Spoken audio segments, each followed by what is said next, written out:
La lettre des équipes Notre-Dame numéro 253 d'octobre-novembre 2023. Les vertus, chemin de vie pour aujourd'hui. Bienvenue à toutes et tous pour ce nouveau podcast de la lettre.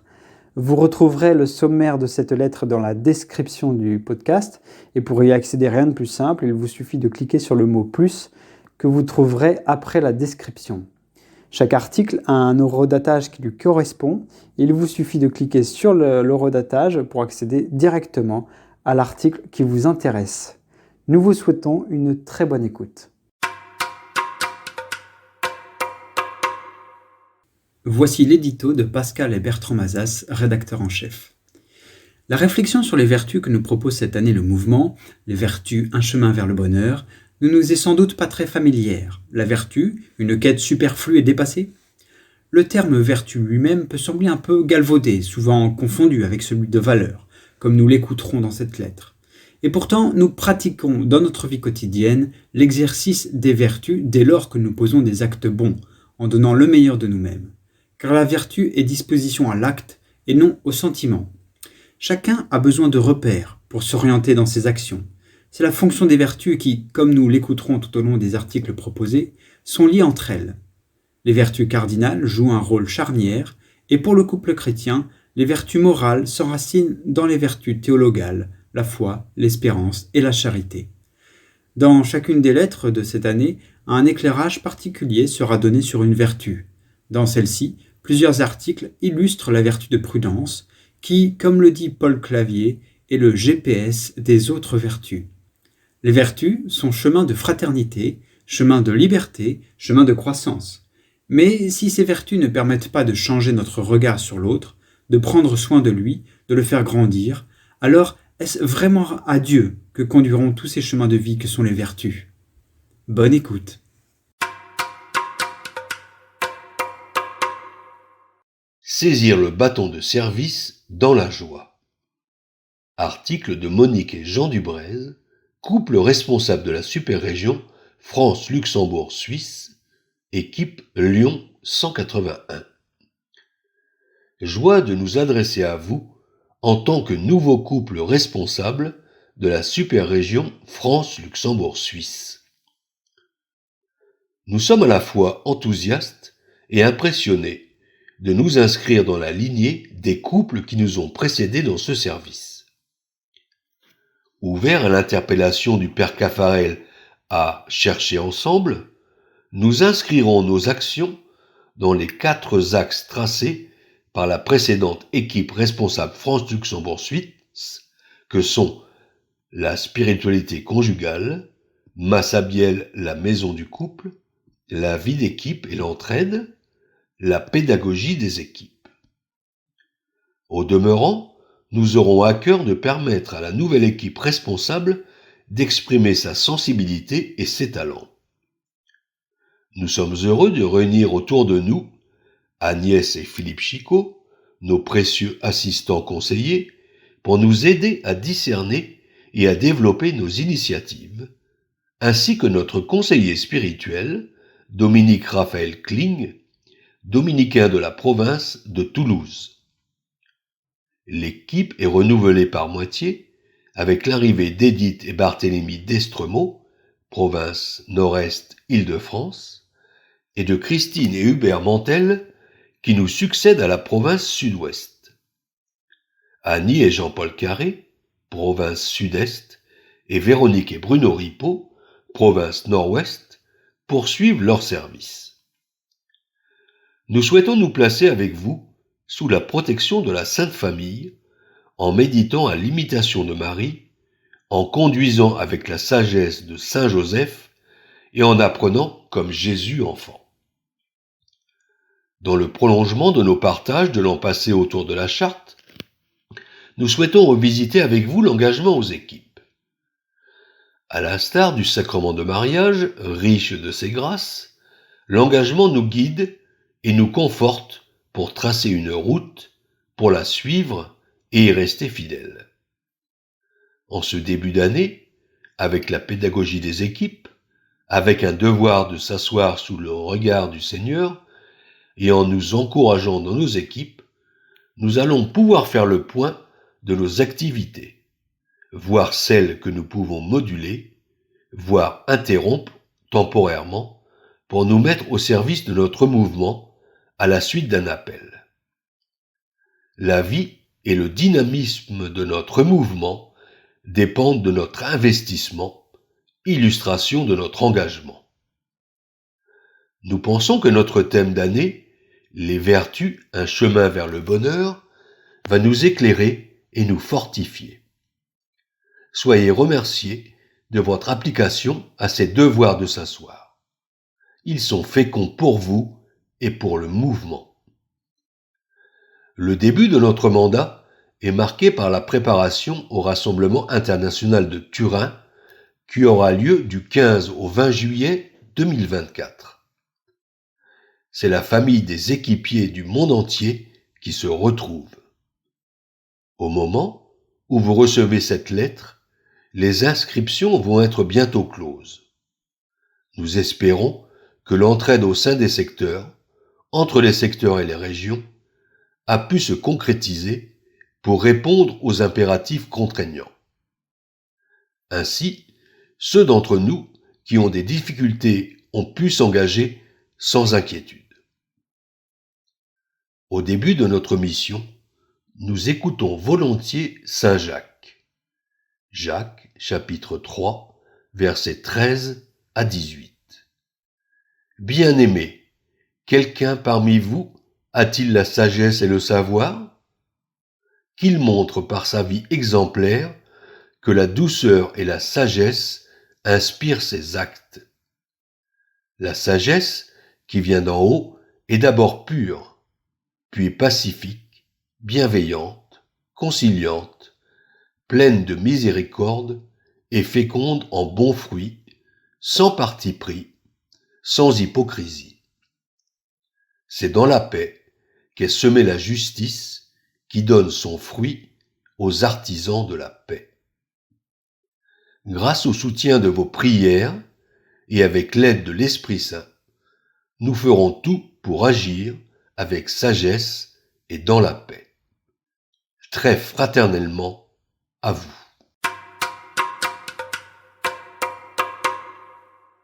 Billet du conseiller spirituel par le frère Dominique Raphaël Kling, conseiller spirituel de l'équipe responsable France-Luxembourg-Suisse. L'imprudente audace du couple chrétien. Accorde-nous la grâce du discernement pour construire. Cette phrase a longuement résonné cet été à Aparecida à l'occasion du Collège international des équipes au Brésil. 73 ans après le premier voyage du père Caffarel dans ce pays, ce sont près de 27 000 couples équipiers qui y prient, s'entraident, approfondissent et développent la sainteté de leur foyer. La présence humaine la plus élémentaire aurait protesté de façon véhémente si les premiers couples fondateurs avaient osé envisager qu'un humble « cherchons ensemble » se transforme en un tel foisonnement mondial. De même, le mariage, ce chèque en blanc qui présume des forces futures de chaque conjoint, n'illustre-t-il pas l'audace d'une prudence humaine offerte à Dieu? C'est tout le paradoxe des vertus, et particulièrement de la prudence. Selon son étymologie grecque, une vertu est une excellence dans le bien agir. La prudence, par exemple, est tout imprégnée de prévision et de pondération. Elle est excellence du jugement pratique qui proportionne le choix des moyens en vue de la fin à atteindre. Les vertus sont multiples, la prudence seule réside dans leur centre. Elle permet avant toute action de fixer le but, de discerner contexte et moyens, d'en opérer les choix au moment favorable. Ainsi, les fiancés considèrent leur désir de bonheur, cheminent dans un discernement l'un envers l'autre, scellent leur alliance dans le consentement, excellent progressivement à la réaliser adéquatement dans leur vie de couple. Les collaborateurs du père Caffarel attestent de sa prudence pétrie de Dieu. Dans les grandes décisions, un long temps de mûrissement puisé dans la prière, de multiples demandes de conseils et d'analyses extérieures, une audace aussi vigoureuse qu'inébranlable une fois la décision prise. Une grande question qui vaut pour le couple l'inquiéter à chaque fois. Est-ce l'œuvre de l'Esprit Saint? La vertu seule risque d'enfermer le prudent sur une quête de perfection égocentrée. La vie chrétienne échappe à ce danger par le haut. Soyez sages et sobres en vue de la prière. Première lettre de Saint Pierre, chapitre 4, verset 7. Par la vertu divine, je deviens davantage moi-même. Par la vertu chrétienne, je me porte au-delà de moi-même. Elle m'aimante non plus à un bonheur humain, mais à la béatitude du ciel. Cherchez d'abord le royaume et sa justice, et le reste vous sera donné de surcroît. Ainsi, la circonspection de la prudence, qui s'ajuste à nos propres forces, se laisse transfigurer par l'esprit des béatitudes. Lorsque je suis faible, c'est alors que je suis fort. Deuxième lettre de Saint Paul aux Corinthiens, chapitre 12, verset 10. Non, la grâce ne supprime pas la nature, mais elle la conduit à se surélever. Notre prudence de couple est invitée, comme dans un Magnificat, à s'incliner et à laisser humblement la charité passer devant. C'est la charité qui habite le centre de la vie morale chrétienne et non plus la prudence. Bien sûr, elle l'assume en la supposant, mais elle l'anime d'un souffle inédit. La fin, c'est Dieu. Les moyens, c'est Dieu. Notre vie familiale, nos devoirs de s'asseoir, notre lecture de la parole, notre témoignage unifiant nos engagements mondains, aspirent à une prudence audace. Soyez parfaits comme votre Père des cieux est parfait. Évangile selon saint Matthieu, chapitre 5, verset 48. Que l'étude de ce beau thème des vertus nous encourage à cette assomption. Que notre nouveau service à l'équipe responsable France-Luxembourg-Suisse nous y mène.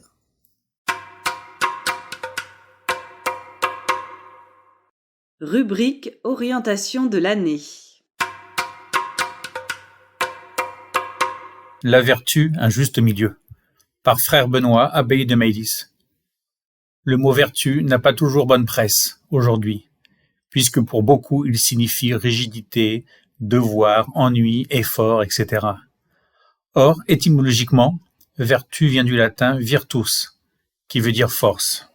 Une vertu est une force, une puissance pour bien agir. Et pour être plus précis dans ma définition, je dirais qu'elle est une force intérieure pour agir bien. Elle ne nécessite pas de muscles très puissants, et en cela, hommes et femmes sont tout à fait égaux face à elle. Elle est une espèce de musculation intérieure qui permet à notre esprit de vivre en choisissant le vrai bien pour nous et en nous donnant la force de l'accomplir. Ainsi, une vertu est quelque chose d'infiniment désirable, puisqu'elle est une force intérieure qui nous permet de faire les bons choix et de les mener jusqu'au bout. Opposées aux vertus, il existe des faiblesses intérieures qui poussent à retomber dans les mêmes travers à longueur de vie. Ce sont des vices. Chaque vertu a ses contraires, au pluriel, parce que la vertu est un juste milieu entre deux vices. Ou pour le dire avec une image issue de la technique moderne, une vertu, c'est un peu comme une radio qu'on essaye de régler sur la bonne fréquence. Si je vais trop à gauche, je suis déréglé. Si je vais trop à droite, je suis déréglé aussi.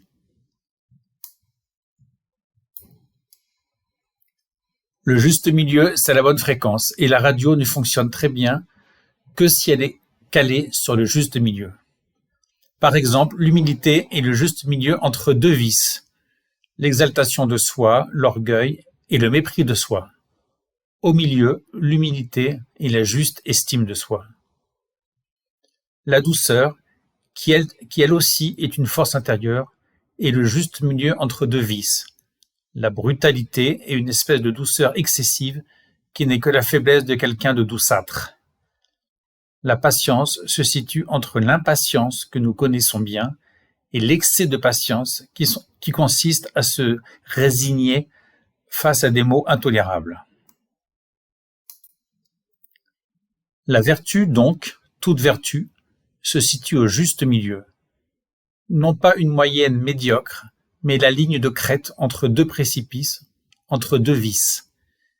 Notez qu'à chaque fois, il y a un vice qui paraît ouvertement contraire à la vertu, et un autre qui lui ressemble. Le mépris de soi ressemble à l'humilité, mais il n'est pas de l'humilité. Méfiez-vous des imitations. Vertu et valeur, quelle différence? Par Jacqueline Kellen, essayiste et conférencière. Interview de Jacqueline Kellen, autrice du livre Le Jardin des Vertus, propos recueillis par Sophie de Villeneuve dans l'émission 1000 questions à la fois sur Radio Notre-Dame, article publié par le journal La Croix le 11 avril 2019. Qu'est-ce qu'une vertu? Quelle est la différence entre une vertu et une valeur? Un mot que l'on emploie beaucoup aujourd'hui. On parle des vertus cardinales, identifiées par les philosophes grecs et reprises par le christianisme, la force, la prudence, la tempérance et la justice. Qu'est-ce qui fait la différence entre ces vertus et des valeurs? Tout le monde aujourd'hui, politicien ou citoyen, à titre particulier ou plus largement, évoque des valeurs. J'ai des valeurs, ce ne sont pas mes valeurs, sans jamais prendre la peine de préciser de quoi il s'agit. Sans doute en France, du moins, on s'entend probablement par la solidarité, la démocratie, les droits de l'homme, le respect de la planète. Des valeurs sociales et collectives qui envoient aux oubliettes le beau terme de vertu qui n'est pas lié à la sphère religieuse, mais qui vient de la philosophie. Dès le 5e siècle avant Jésus-Christ, les philosophes grecs ont célébré les ont pratiqués en dehors de tout sentiment religieux. Les valeurs, elles, sont collectives et surtout, elles évoluent, elles fluctuent, elles changent sans cesse. Les droits de l'homme ne sont pas aujourd'hui une valeur universelle, les valeurs évoluent et sont liées à notre monde terrestre temporel. Les valeurs sont-elles des convictions?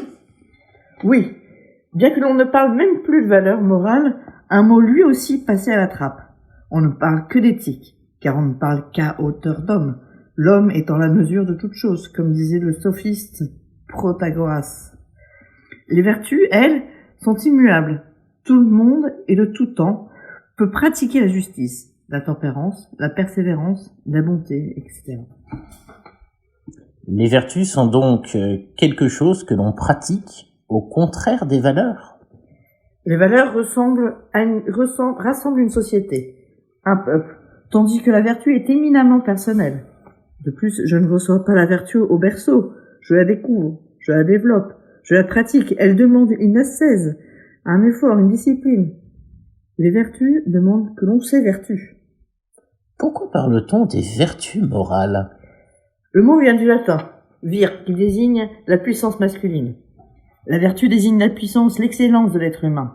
Elle se décline en plusieurs vertus, mais la vertu au singulier manifeste la grandeur et la dignité de l'être humain, ce qui est éminemment moral. On parle beaucoup de dignité de l'être humain, mais sur quoi repose cette dignité? Quand on parle de vertu, le courage par exemple, cela nous est-il donné? Peut-on le développer? Tout doit être développé. N'y a-t-il pas des natures, des personnalités plus courageuses que d'autres? Bien sûr, il y a le tempérament, l'environnement familial et l'éducation. Nous sommes tous en puissance, courageux ou vertueux, mais pour développer ce potentiel, il faut de l'instruction, du travail, des modèles aussi. Il faut corriger ses défauts et ses faiblesses, mais malheureusement, on entend corriger comme s'il s'agissait d'un châtiment. Se corriger, ce n'est pas se punir, c'est se perfectionner. Les 4 vertus cardinales sont la force, la prudence, la tempérance et la justice. Sont-elles toutes aussi importantes? Elles sont inséparables. Je les donne dans cet ordre-là parce qu'il m'a semblé qu'il y avait une progression. Il faut pour commencer dans la vie avoir les ressources de la force, le courage, la volonté, la patience, la résistance et la détermination qui caractérisent la force. La force et le courage, est-ce la même chose? Oui, on comprend souvent très mal la notion de force qui n'est en rien la brutalité de la violence. La force est ce qui permet de résister à la brutalité et au conflit. C'est la fermeté d'âme. La force, la résistance, la patience, la détermination, Ce ne sont pas des valeurs? Non. Sauf à dire qu'elles sont des valeurs morales. Mais pourquoi alors ne pas employer le mot vertu? On parle de valeurs financières, immobilières, il y a des valeurs dans tous les domaines. Rendons à César ce qui est à César, et à la vertu ce qui lui doit toute la tradition occidentale depuis les philosophes grecs. Vous mentionnez en effet dans votre livre l'intérêt porté aux vertus par les philosophes grecs et par les théologiens chrétiens jusqu'à saint Thomas d'Aquin. Mais on a l'impression qu'au cours des derniers siècles, on n'en a plus guère entendu parler. L'Église a-t-elle abandonné ce terme? La vertu fait-elle encore partie de l'éducation chrétienne? Je crains que l'exigence du bonheur et du bien-être n'ait envahi toute la réflexion. De nos jours, il n'est question que de se faire du bien, de s'aimer soi-même, alors que le premier commandement nous demande d'aimer l'Éternel, et que dans la philosophie antique, il est question de tendre vers le bien et la vérité, ce qui est la moindre des choses si l'on se veut conscient et digne. Devenir vertueux, pratiquer ses vertus, peut-on y parvenir? On tend vers cet idéal. La grandeur de l'être humain est toujours de tendre vers un absolu. C'est la différence entre l'éthique et la morale. Les vertus font référence à des vérités supérieures et éternelles, à un absolu, sans parler du divin. Mais quand on est dans un seul registre de la temporalité et de la condition mortelle, on évacue la dimension transcendante, on évacue la morale, qui est liée à un absolu, et on ne parle plus que d'éthique. Il faut donc s'exercer à devenir plus prudent, plus fort, plus tempérant, plus juste. Ce n'est pas un devoir, c'est une joie. Vertu et engagement professionnel. Un article de Jean-Régis Véchambre, membre de l'équipe Angers 43. Les vertus comme boussole pour agir au quotidien? Selon le Larousse, l'objet de la boussole est de savoir dans quelle direction on va, quel que soit le temps qu'il fait. Pour le chrétien, il s'agit de devenir saint. Mais dans une république laïque, qu'en est-il pour le gendarme, militaire et policier à la fois, que je me suis efforcé d'être entre 1978 et 2017? André Comte-Sponville, philosophe qui se dit athée, éclaire doublement la question. La vertu d'un homme, c'est ce qui le fait humain, ou plutôt, c'est la puissance spécifique qu'il a d'affirmer son excellence propre, c'est-à-dire son humanité. Et comment sans les autres hommes? La vertu advient ainsi à la croisée de l'hominisation, comme fait biologique, et de l'humanisation, comme exigence culturelle. C'est notre manière d'être et d'agir humainement, c'est-à-dire, puisque l'humanité en ce sens est une valeur, notre capacité à bien agir. Or, si le gendarme est un homme ou une femme comme les autres, il s'engage spécialement à bien agir pour le bien de la société. Il est estimable dès lors qu'il le fait bien, d'où l'enjeu d'être une force humaine par la qualité d'être et d'action de chaque gendarme. Si le gendarme et le cavalier de la maréchaussée dont il descend ont servi bien des régimes, celui de République, dans ses principes et attendus, pousse le citoyen dans ses responsabilités propres, et plus encore ceux qui le servent, dans l'exigence d'une haute vertu, pour une cité idéale fraternelle, donc paisible, égale et libre. Le gendarme se voit dicter par la loi un corpus de comportements vertueux, sans équivalent dans la société civile et auquel s'ajoute la charte du gendarme. La première vertu, toutes s'appuient mutuellement, est celle de fidélité, au principe de toute morale. Fidélité à l'engagement, comme militaire de défendre son pays jusqu'au don de sa vie, esprit de sacrifice, partout et à tout moment, de faire respecter loi, réglementation. Axé autour du faire-mémoire, 3 outils m'ont aidé. La formation morale reçue, assimilée et pratiquée avec toutes les imperfections imaginables et que le chef doit dispenser lui-même à chaque occasion. La pratique régulière du cérémonial militaire pour renouveler engagement et serment devant le drapeau et les représentants de la République. La célébration des héros aux vertus magnifiées ou la mise en valeur du comportement d'un subordonné ou, à l'inverse, les enseignements tirés de fautes commises. La fidélité renvoie à l'honneur, le parjure se déshonore. Esprit de sacrifice et esprit de service supposent 2 vertus que le père Caffarel cite comme les composantes indissociables de l'amour, le don de soi et l'oubli de soi. S'oublier et se donner soi-même chaque jour, en particulier dans les imprévus, un événement chassant l'autre, en abandonnant instantanément ce que j'étais en train de faire. Car l'événement requiert ma présence. La nuit, répondre vite au téléphone pour éviter le réveil de la famille, accueillir d'un ton paisible, l'appelant, il ne dérange jamais, se faire expliquer doucement, vertu de douceur, évaluer, conseiller, ordonner, dire « j'arrive » sans soupirer, remercier, même si l'appel est injustifié, car l'interlocuteur n'osera plus réveiller le chef. Et en même temps, tenir les objectifs, dans une tension permanente, car l'événement ne doit pas contrarier la mise en œuvre des stratégies durables de prévention et de répression. Compassion, moteur puissant. Lorsque des parents voient un enfant disparaître de leurs yeux, imaginant le pire, comment ne pas partager leur angoisse? Et alors, portés par leurs cris, s'engager dans une course contre la montre. Il en est de même de l'entourage menacé d'un forcené, d'un petit commerçant cambriolé qui voit s'écrouler tout le fruit de son travail, sans certitude de pouvoir poursuivre, d'une victime d'un viol ou de violence et dont la dignité et l'intégrité sont bafouées, terriblement. C'est aussi simultanément, alors que l'un des nôtres vient d'être tué ou blessé, l'accompagnement du conjoint et de sa famille, qui viennent eux aussi de faire le sacrifice de l'être aimé. Tout s'écroule, définitivement ou pour longtemps. Ne sont-ils pas eux aussi des héros? Oui, tout cela nous attend et il nous faut avoir du courage, de la force, pour eux. Le mot courage dans sa racine latine, cor, étant intimement lié au mot cœur, être ferme avec soi-même et généreux avec les autres.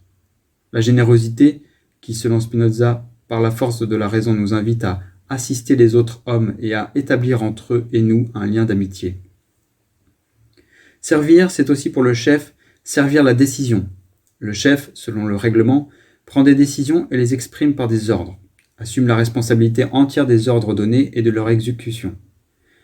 Cette responsabilité, ne pouvant être dégagée par la responsabilité propre des subordonnés, a le droit et le devoir d'exiger l'obéissance des subordonnés. Dans l'utopie républicaine, la fonction était toujours précédée du mot citoyen, tel citoyen général. Nul n'est propriétaire de sa fonction.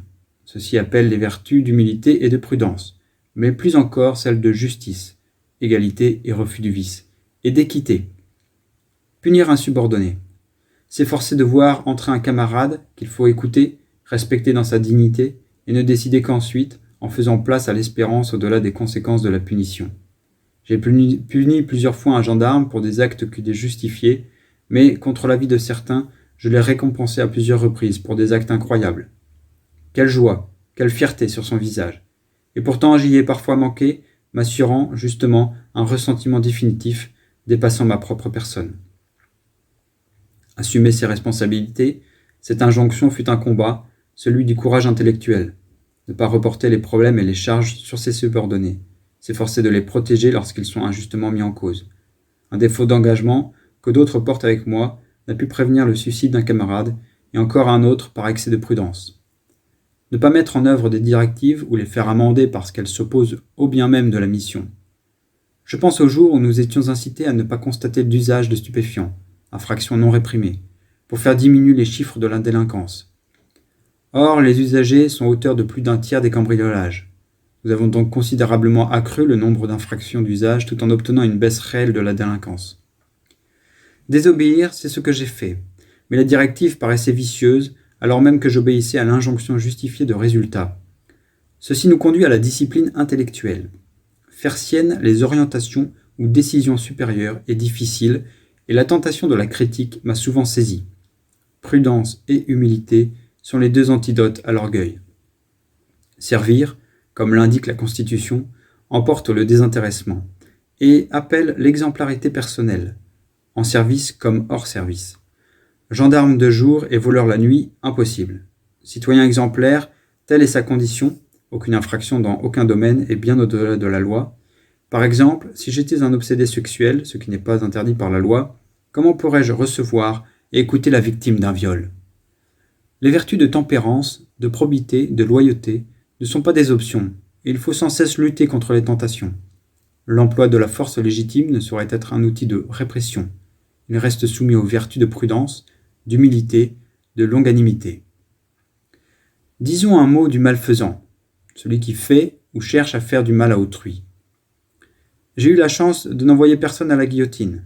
Le malfaisant reste un frère en République, un citoyen égaré. Certains méritent les qualificatifs de salauds ou de crapules. Mais notre République veut croire en leur capacité de devenir meilleurs.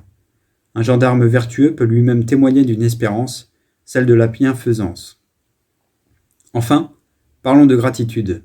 Même s'il a fallu combattre l'orgueil, ne pas chercher les honneurs, et la jalousie qui interdit de se réjouir du bien des autres et qui divise, gratitude à l'égard de tous ceux qui ont été mes chefs et mes subordonnés, qui m'ont supporté, encouragé par leur exemple. Gratitude à l'égard de tous ceux que j'ai pu rencontrer et dont j'ai pu admirer les vertus dans leur service. Gratitude à l'égard de mon épouse pour son amour, elle qui aura tout partagé de cette vie et de nos 18 déménagements. Notre-Dame de la Prudence, par Paul Clavier, professeur de philosophie à l'Université de Lorraine. Avant de nous pencher sur la vertu de prudence, posons une question préliminaire. Pourquoi avons-nous besoin de vertus modèles ? Ne suffit-il pas, en chaque occasion, de choisir le bien ? Et une fois ce choix effectué, ne suffit-il pas de passer à l'acte en posant une action conforme à ce que nous avons décidé ? Sans aucun doute. Toutefois, à la réflexion, les choses ne sont pas si simples.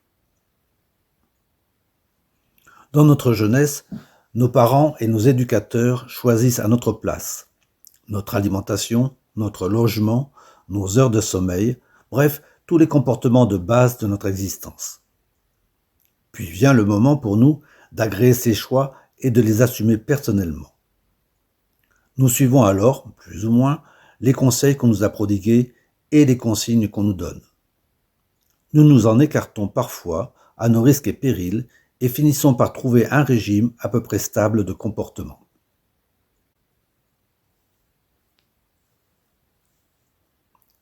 Notre vie morale. Notre vie morale consiste bel et bien en choix à faire, dont certains se révèlent difficiles, douloureux, voire cornéliens, sans quoi nous ne serions pas responsables de nos actes. Mais nous ne pourrions vivre si nous devions en chaque circonstance tout délibérer de but en blanc. Nul ne peut passer sa vie à poser des choix. Lorsque nous entrons dans un supermarché, nous ne décidons pas de ne pas voler. En société, nous n'avons pas à décider de tenir la porte, de ne pas trop couper la parole à nos interlocuteurs, etc. Sans la force de l'habitude, sans des dispositions acquises par essai et erreur, et à force de répétition, notre vie morale serait un chaos, où il nous faudrait tout réinventer à chaque seconde. Mais si certaines occasions nous mettent à l'épreuve, nous n'allons pas passer notre vie à choisir d'être honnêtes ou généreux ou courageux. Nous avons besoin de chemin pour nous orienter dans l'action. La vertu n'est pas une routine. C'est justement la fonction de la vertu. La vertu est une disposition habituelle et ferme à faire le bien. Elle permet à la personne non seulement d'accomplir des actes bons, mais aussi de donner le meilleur d'elle-même. Catéchisme de l'Église catholique, paragraphe 1803. Lorsqu'il définit la vertu, Aristote, à qui l'on doit cette conception de disposition habituelle, précise que la vertu consiste en un juste équilibre, tel que le détermine l'homme prudent. Aristote suggère ainsi que la vertu n'est pas une routine qu'on applique à l'aveuglette. Elle implique une référence, non pas à des process ni à des algorithmes, mais à un discernement incarné par l'homme prudent. La prudence est la vertu qui sert de boussole à toutes les autres. Elle dispose de la raison pratique à discerner en toutes circonstances notre véritable bien et à choisir les justes moyens de l'accomplir. La prudence guide le jugement de conscience. On l'appelait autrefois l'origa virtutum, l'orige des vertus. Elle conduit les autres vertus en leur indiquant règles et mesures. C'est la prudence qui guide immédiatement le jugement de conscience. L'homme prudent décide et ordonne sa conduite suivant ce jugement. Grâce à cette vertu, nous appliquons sans erreur les principes moraux au cas particulier et nous surmontons les doutes sur le bien à accomplir et le mal à éviter. Catéchisme, paragraphe 1806. Le juste équilibre, le juste milieu que discerne la prudence ne doit pas être confondu avec l'abstention, la tiédeur ou la timidité.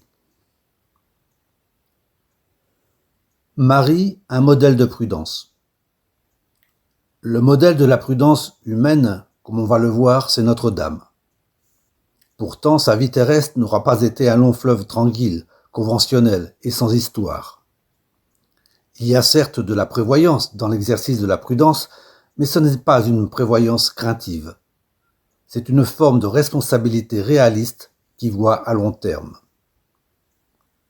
C'est pourquoi la prudence préside aux 3 autres vertus cardinales que sont la sagesse, la justice et la tempérance. Aristote, on l'a dit, définit l'exercice de la vertu non au moyen d'un concept, mais selon ce que détermine la personne prudente. Nous avons dit que le modèle de la prudence, c'était la Vierge Marie. Voyons comment cette prudence se décline. Marie reçoit la visite de l'ange du Seigneur qui lui annonce qu'elle va enfanter le Messie. Elle sait qu'elle ne rêve pas et qu'elle est réellement en présence de Dieu. Elle reçoit cette promesse, mais sans qu'il y ait des tenants et des aboutissants d'une telle promesse. Enfanter le Messie, quel bonheur, mais concrètement, qui sera le Père ? Gabriel, loin de balayer cette requête, se fend d'une explication. L'Esprit Saint viendra sur toi et la puissance du Très-Haut te prendra sous son ombre. C'est pourquoi l'enfant qui naîtra sera appelé Fils de Dieu. La prudente Marie, satisfaite de l'explication, prononce alors son fiat. La prudence n'interdit pas de foncer une fois qu'on s'est assuré qu'on part dans la bonne direction. C'est bien ce que fait Marie. Elle part en toute hâte, seule à dos de mulet, à travers les collines de Judée. Imprudence ? Non. La prudence de Marie s'inscrit dans la cohérence de l'Annonciation. Le signe de la grossesse inattendue de sa vieille cousine Élisabeth doit être confirmé. Prudence et mère de sûreté. Marie est encore un modèle de prudence, parce qu'elle garde et médite dans son cœur des paroles qu'elle ne comprendra que plus tard. La prudence ne consiste pas à faire semblant de comprendre, mais pas non plus à écarter ce qu'on ne comprend pas. Aux noces de Cana, la prudence de Marie éclate plus encore. Prévoyant une fin de noces amère, elle invite Jésus à intervenir. Jésus, mystérieusement, semble éluder cette demande. « Femme, mon heure n'est pas encore venue. » Marie ne renonce pas à sa demande toute prudente, mais elle ne force pas non plus la volonté de son Fils. Faites tout ce qu'il vous dira. Marie sait ce qui est de son ressort et de ce qui ne dépend plus d'elle. La prudence est attention inconditionnelle à autrui, mais aussi effacement devant l'autorité compétente. Équipières, équipiers, imitons sans retenue la prudence de Notre-Dame. Vertu humaine et vertu théologale. Tout ce qui est vrai, tout ce qui est digne, tout ce qui est juste, tout ce qui est pur, tout ce qui est aimable, tout ce qui a bon renom, s'il est quelque vertu et s'il est quelque chose de louable, que ce soit pour vous ce qui compte. La vertu est une disposition habituelle et ferme à faire le bien. Elle permet à la personne non seulement d'accomplir des actes bons, mais de donner le meilleur d'elle-même. De toutes ses forces sensibles et spirituelles, la personne vertueuse tend vers le bien. Elle le poursuit et le choisit en des actions concrètes. Le but d'une vie vertueuse consiste à devenir semblable à Dieu, Saint Grégoire de Nice. Les vertus humaines sont des attitudes fermes, des dispositions stables, des perfections habituelles de l'intelligence et de la volonté qui règlent nos actes, ordonnent nos passions et guident notre conduite selon la raison et la foi. Elles procurent facilité, maîtrise et joie pour mener une vie moralement bonne. L'homme vertueux, c'est celui qui librement pratique le bien. Les vertus morales sont humainement acquises. Elles sont les fruits et les germes des actes moralement bons. Elles disposent toutes les puissances de l'être humain à communier à l'amour divin. 4 vertus jouent un rôle charnière. Pour cette raison, on les appelle cardinales. Toutes les autres se regroupent autour d'elles. Ce sont la prudence, la justice, la force et la tempérance. Aime-t-on la rectitude? Les vertus sont les fruits de ces travaux, car elles enseignent tempérance et prudence, justice et courage. Sagesse 8, 7. Sous d'autres noms, ces vertus sont louées dans de nombreux passages de l'Écriture. Les vertus humaines acquises par l'éducation, par des actes délibérés et par une persévérance toujours reprise dans l'effort, sont purifiées et élevées par la grâce divine. Avec l'aide de Dieu, elles forgent le caractère et donnent aisance dans la pratique du bien. L'homme vertueux est heureux de les pratiquer. Les vertus humaines s'enracinent dans les vertus théologales, qui adaptent les facultés de l'homme à la participation de la nature divine. Car les vertus théologales se réfèrent directement à Dieu. Elles disposent les chrétiens à vivre en relation avec la Sainte Trinité. Elles ont un Dieu un et trine pour origine, pour motif et pour objet. Les vertus théologales fondent, animent et caractérisent l'agir moral du chrétien. Elles informent et vivifient toutes les vertus morales. Elles sont infusées par Dieu dans l'âme des fidèles pour les rendre capables d'agir comme ses enfants et de mériter la vie éternelle. Elles sont le gage de la présence et de l'action du Saint-Esprit dans les facultés de l'être humain. Il y a 3 vertus théologales, la foi, l'espérance et la charité. Témoignage. Réfléchir, prier, décider. Par Marie-Dominique et François Wurtz, équipe Nice 19. En 1995, nous étions parents de 2 jolies petites filles. Une épidémie de bronchiolite nous avait obligés à hospitaliser l'une d'entre elles. Pendant son séjour en pédiatrie, Marie-Dominique remarqua une petite fille, âgée de 2 ans, que seules les infirmières venaient voir de temps en temps.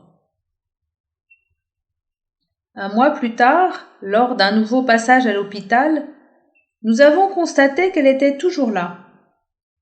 Après quelques investigations, nous avons découvert qu'elle était le fruit d'une liaison entre un homme marié et sa maîtresse. Ni l'un ni l'autre n'avait envie de la prendre en charge.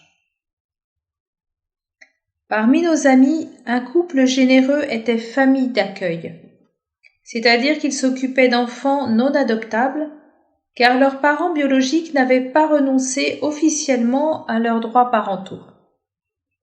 Nous avons pris le temps de les interroger pour comprendre les implications concrètes d'un tel engagement pour leur couple et pour leurs propres enfants.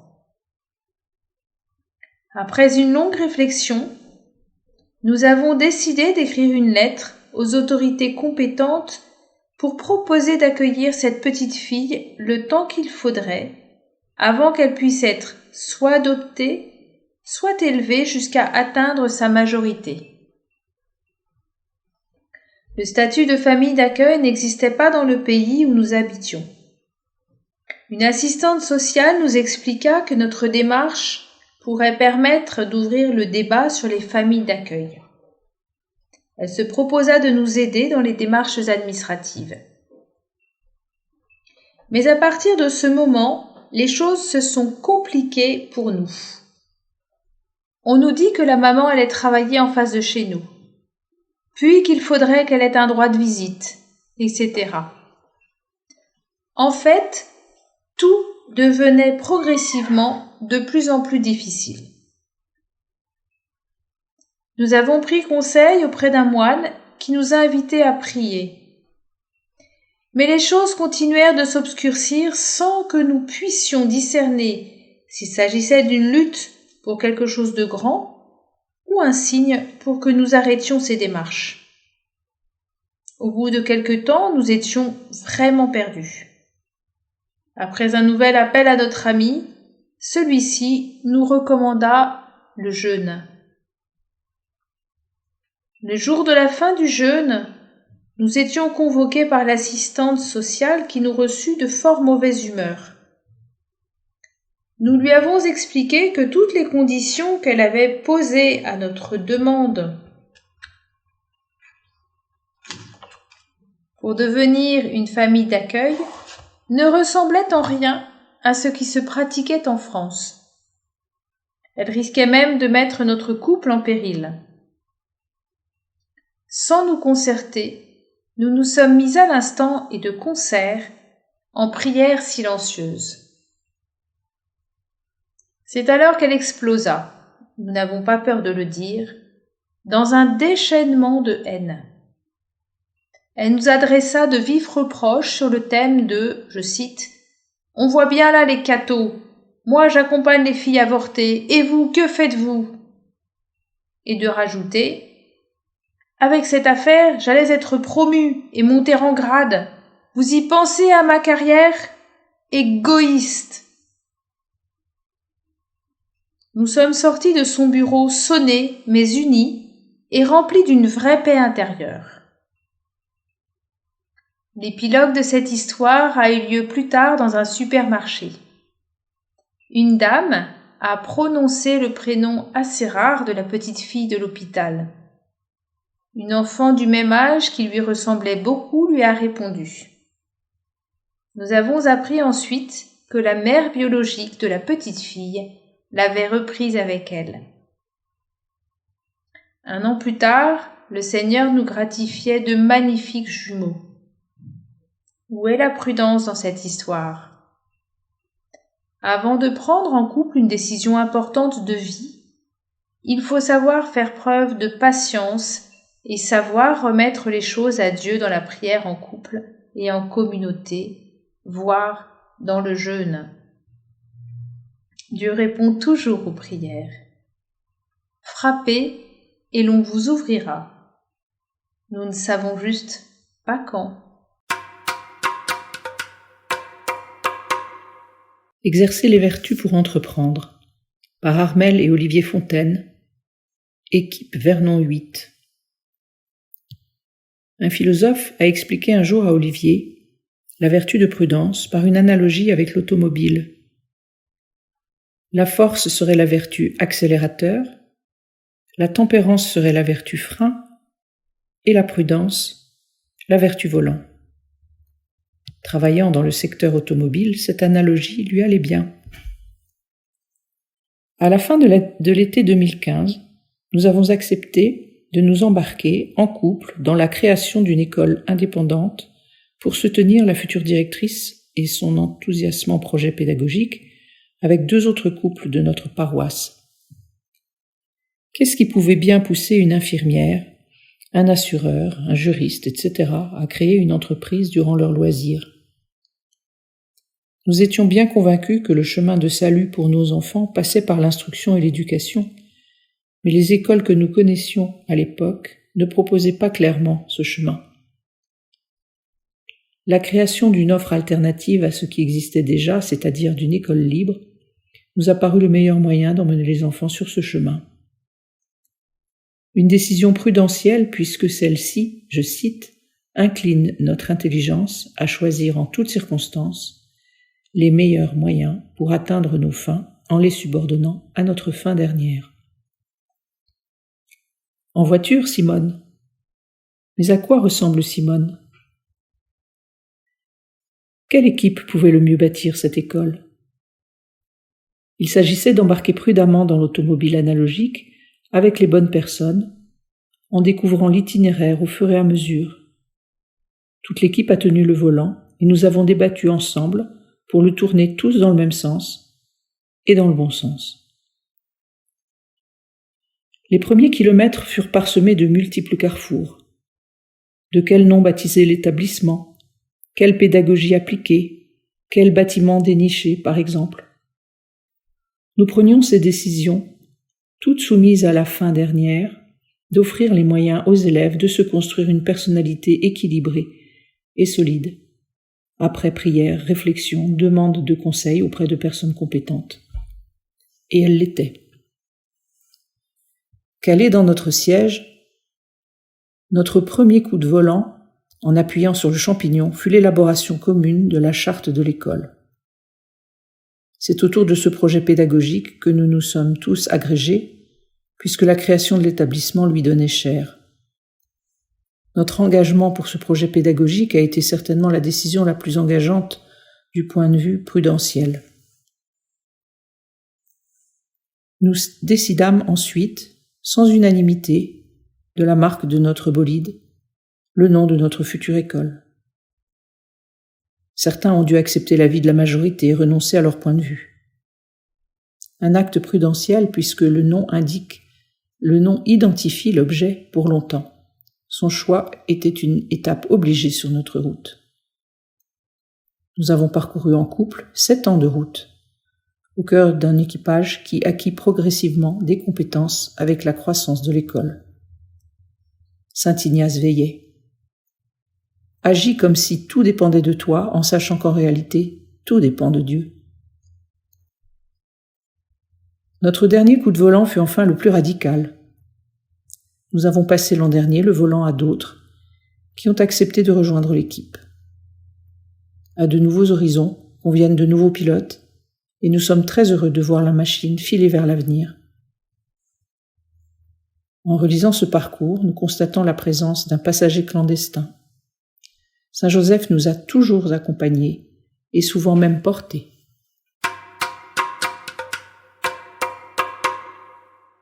Rubrique Spiritualité conjugale. Yvon Dallaire, psychologue canadien. Les vertus de mon conjoint. La psychologie positive nous enseigne qu'il vaut mieux travailler ses forces plutôt que ses faiblesses pour être heureux, seul et en couple. Mais que sont ces fameuses forces qu'il nous faut exploiter ? La saine nature humaine est le sujet d'étude de la psychologie positive. Cette nature humaine se manifeste dans des valeurs universelles présentes dans toutes les cultures. Ces valeurs sont la base de ce qu'on appelle le bon caractère, lequel est composé de vertus et de forces à développer.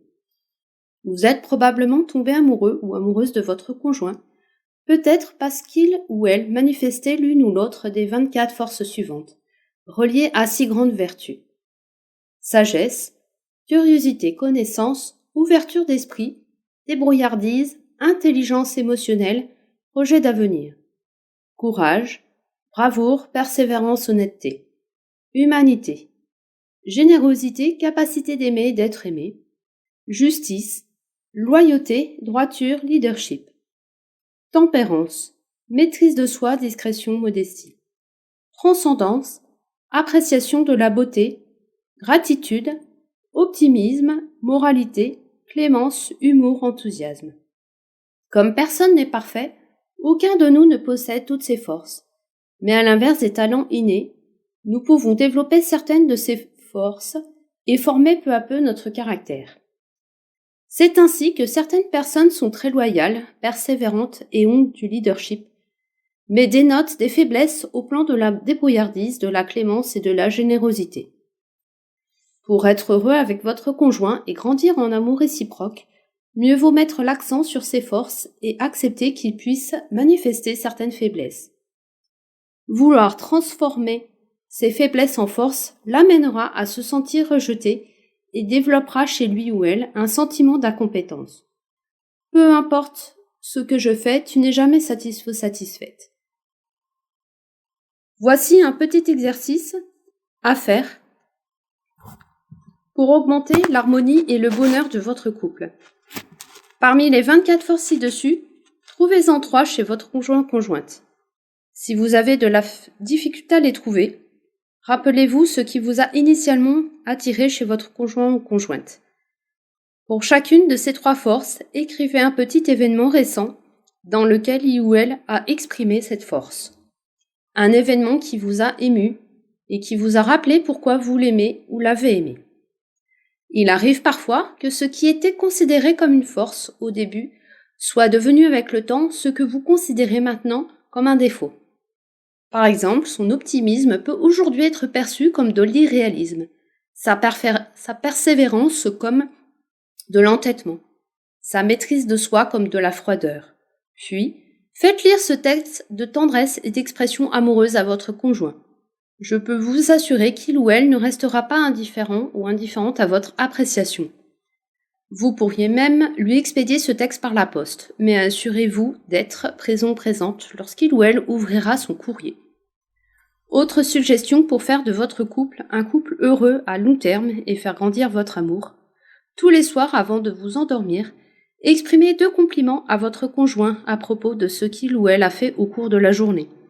Et terminez avec un « je t'aime ». Je vous rappelle que les membres des couples heureux se disent au moins 5 compliments par jour. Parents prudents, parents peureux, par Cécile Montel. Cécile Montel est consultante en parentalité, membre du réseau Parentalité Créative, professeure des écoles et maman de 4 enfants de 17 à 25 ans. Une des dimensions essentielles de notre rôle de parent est d'accompagner nos enfants pour construire leur confiance en eux et grandir en autonomie. Pour cela, il s'agit à la fois de maîtriser nos peurs, parfois irrationnelles, mais aussi d'en tenir compte comme de fidèles indicateurs qui nous ont été utiles par le passé.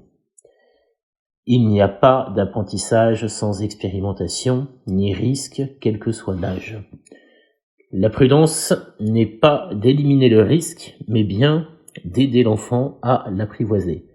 Là réside la véritable opportunité de croissance, celle qui lui donnera la possibilité de voler de ses propres ailes. Un parent prudent et confiant n'est pas un parent peureux. Il prépare le terrain, échange, s'assure que l'enfant a les bons outils pour pouvoir lui faire confiance.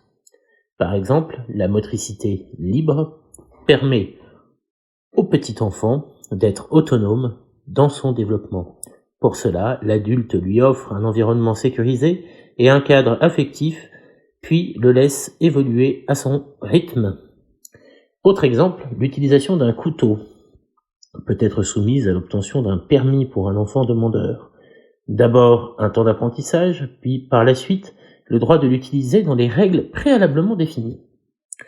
Ou encore, si les adolescents ont besoin de confrontation avec eux-mêmes, le cadre de sécurité se construit en écoutant les besoins de chacun, parents et jeunes, et en trouvant des solutions acceptables pour les 2 parties. La responsabilité de soi se transfère petit à petit. La clé est donc cette dose de confiance qui autorise l'expérimentation tout en ayant posé les bases de la prudence, et savoir être là en cas de besoin, sans jugement mais avec soutien. Car l'expérimentation a des vertus éducatives. Se corriger, mieux appréhender la réalité, tirer des leçons et surtout renforcer l'estime de soi, tout y est subtil, dosage et la prudence du parent est gage de sécurité. Lâcher la main d'un petit enfant, d'un adolescent avec des repères, c'est très prudent.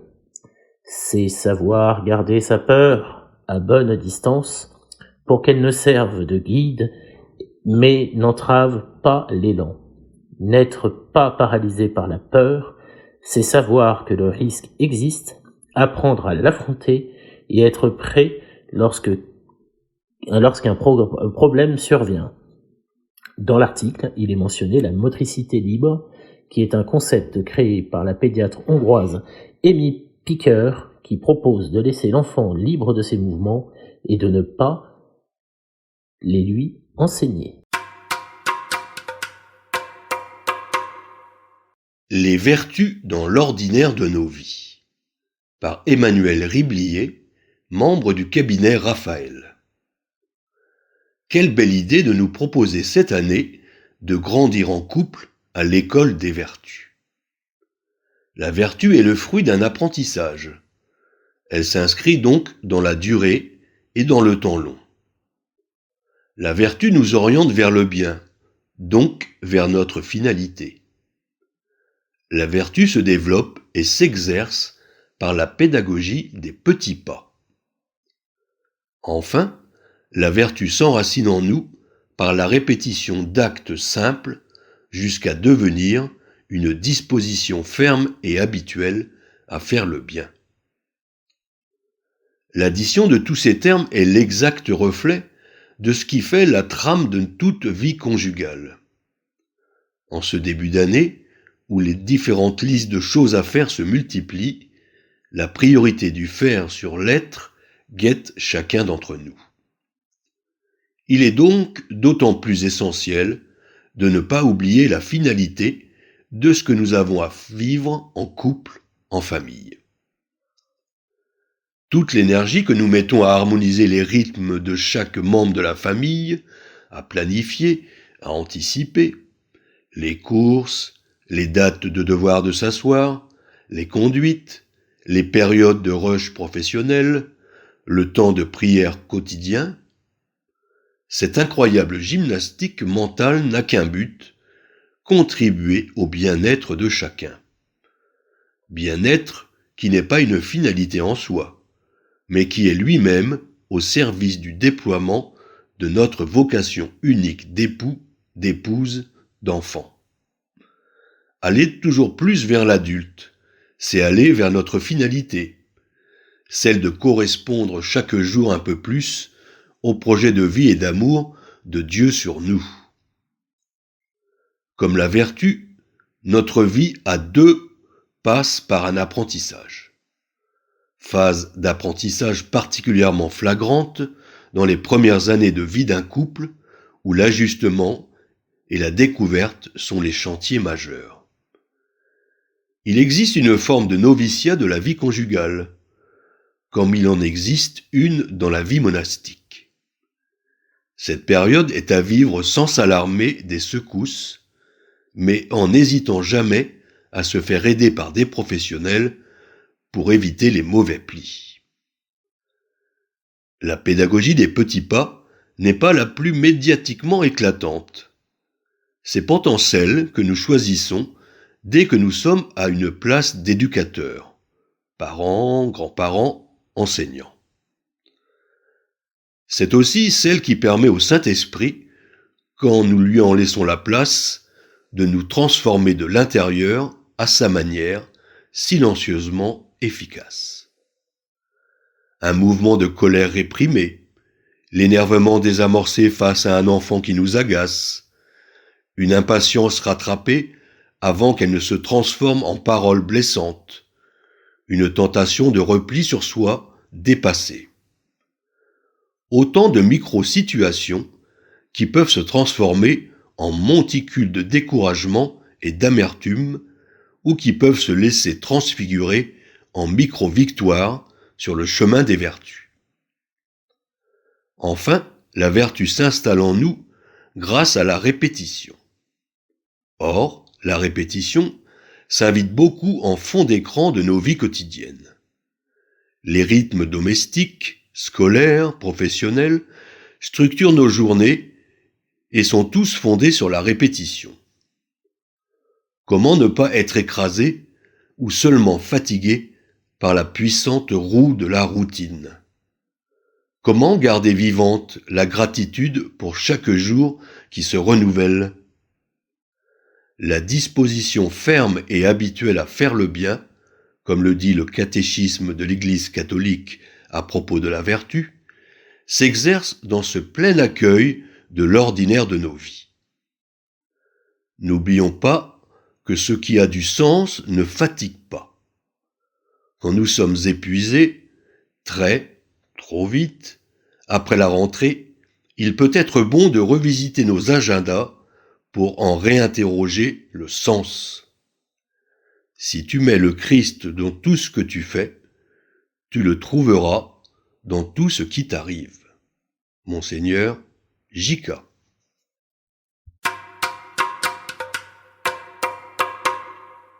Rubrique Nos outils pour cheminer.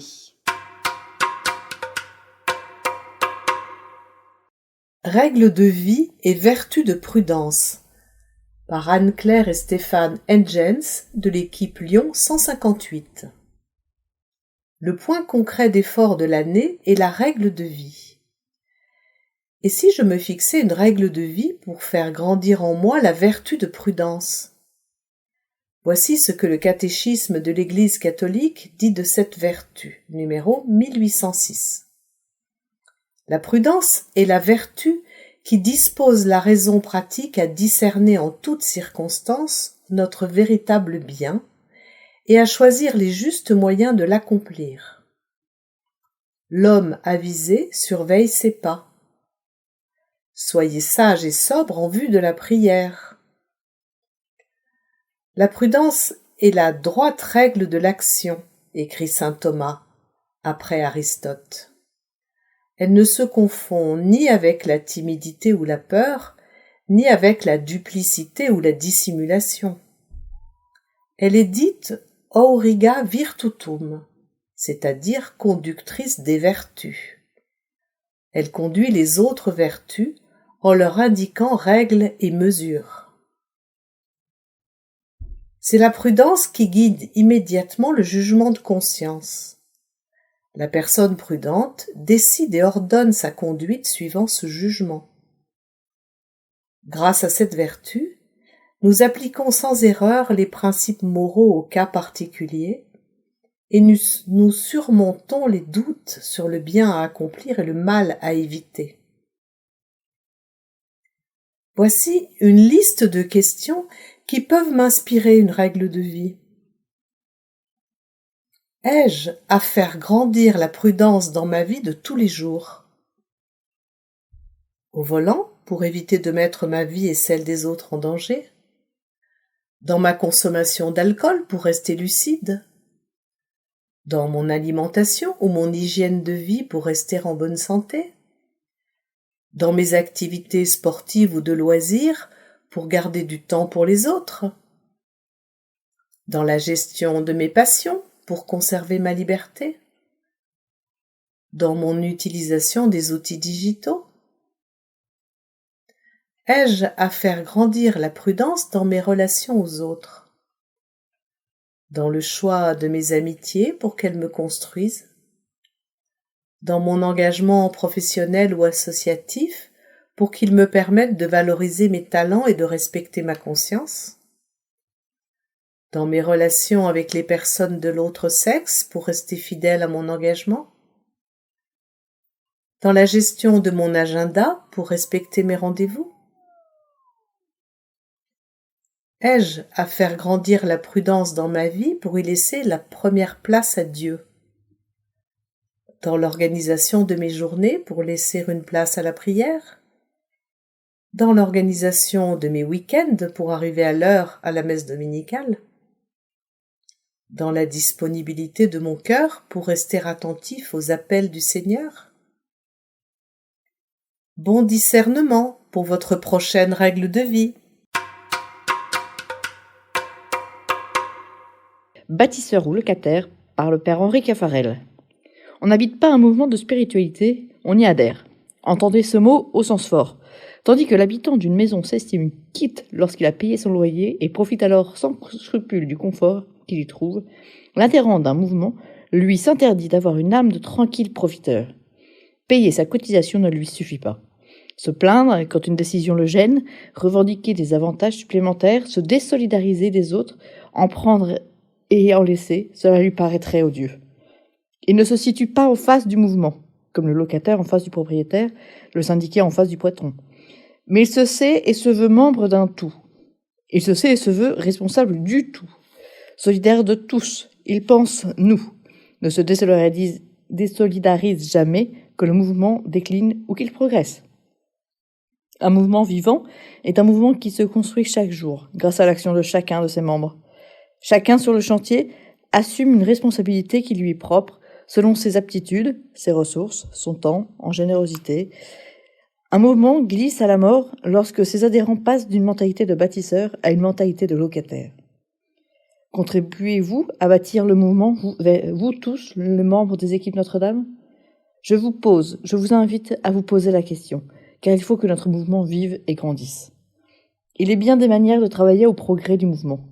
Je ne vous parlerai pas aujourd'hui de ceux qui, avec une générosité parfois très grande, consacrent aux différents échelons un temps considérable pour animer et diriger le mouvement, ni de ceux qui se privent pour contribuer à l'édification de la maison des équipes, mais de tous ceux qui prient, se sacrifient, offrent des offrandes spirituelles de grande valeur. Ce sont les grands bâtisseurs du mouvement. C'est à eux que les foyers de tous les pays, de l'Australie au Canada, du Brésil au Liban, doivent les bienfaits qu'ils retirent de leur appartenance aux équipes. Il faut que vous le sachiez, il faut que vous y pensiez, notre mouvement ne serait pas ce qu'il est, plus exactement, il ne serait pas sans ses ouvriers discrets, souvent inconnus de tous, mais combien efficaces. Jean-Marie Vianney, un modèle de vertu. Texte rédigé par Thierry Desrochettes, conseiller spirituel de l'équipe Lyon 110. Le premier lien que j'ai noué avec le Saint-Curé d'Ars, ce fut lors de mon enfance. Le curé de ma paroisse avait emmené les servants d'autel en pèlerinage à Ars pour les remercier. Je me souviens avoir été fortement impressionné par la relique du corps intact du Saint-Curé. Pour garder un souvenir, j'ai acheté une petite statue que j'ai conservée dans ma chambre et je l'ai souvent regardée. Ce fut donc un lien assez simple par le biais d'une statue, mais qui signifiait déjà une présence discrète et bienveillante de sa part. Garder une attitude ferme. Les années ont passé. Lorsque j'ai désiré entrer au séminaire, le curé d'Ars n'avait pas disparu du champ de ma conscience. Aussi, à la fin du séminaire, me préparant à l'ordination sacerdotale, j'ai décidé de faire la retraite préalable en octobre 1985 à Ars même. Un ami, professeur de faculté, qui me demandait où je faisais ma retraite, me répondit « Mais Ars, c'est vieillot, Jean-Marie Vianney, c'est dépassé, c'est un prêtre du 19e, me rétorqua-t-il. Impressionné par cette réaction spontanée, je lui ai répondu sereinement que ma décision était prise. Suivre un modèle hors pair. L'année suivante, en octobre 1986, le pape Saint Jean-Paul II, venu en France, invitait évêques, prêtres et séminaristes à une récollection à Ars pour témoigner précisément de l'actualité de ce grand saint. Parmi les quelques heures d'enseignement du Saint-Pape, j'ai relevé une phrase qui est devenue pour moi et pour beaucoup comme une maxime. Le Saint-Curé d'Ars demeure pour tous les pays un modèle hors pair à la fois de l'exercice du ministère et de la sainteté du ministre. En août 1988, le nouvel évêque de Belley m'informait qu'il avait l'intention de créer une fraternité sacerdotale sous le patronage de Jean-Marie Vianney. Avec enthousiasme, je rejoignis ce groupe d'une dizaine de prêtres et participais ainsi, sans le savoir, à la fondation de ce qui deviendrait la Société Jean-Marie Vianney. Servir comme lui. Dès lors, la figure de Jean-Marie Vianney n'a cessé de m'éclairer, de me stimuler à la fois dans l'exercice du ministère auprès du plus grand nombre. Il se veut, autant que faire se peut, loyal, inlassable, fervent. Ainsi, il repose sur une sainteté poursuivie, demandée, implorée dans une vie intérieure attachée à Jésus par la prière, l'écoute de la parole de Dieu, la vie fraternelle et sacramentelle. Je rends grâce au Seigneur pour les nombreux prêtres et laïcs avec qui j'ai travaillé, prié et vécu. Il y a eu bien sûr des crises, des échecs, des passages obscurs, des fatigues, mais le bonheur d'être prêtre et de servir le peuple de Dieu ne m'a jamais quitté. En septembre 2010, après 25 ans de ministère en Savoie, je rejoignis le séminaire international de la Société Jean-Marie Vianney pour la formation des futurs prêtres. Je fus chargé de plusieurs cours, dont un sur l'actualité du Saint-Curé d'Ars. Avoir un cœur liquide. Il s'agissait de montrer en quoi Jean-Marie Vianney peut être un repère pour des jeunes se préparant au sacerdoce aujourd'hui.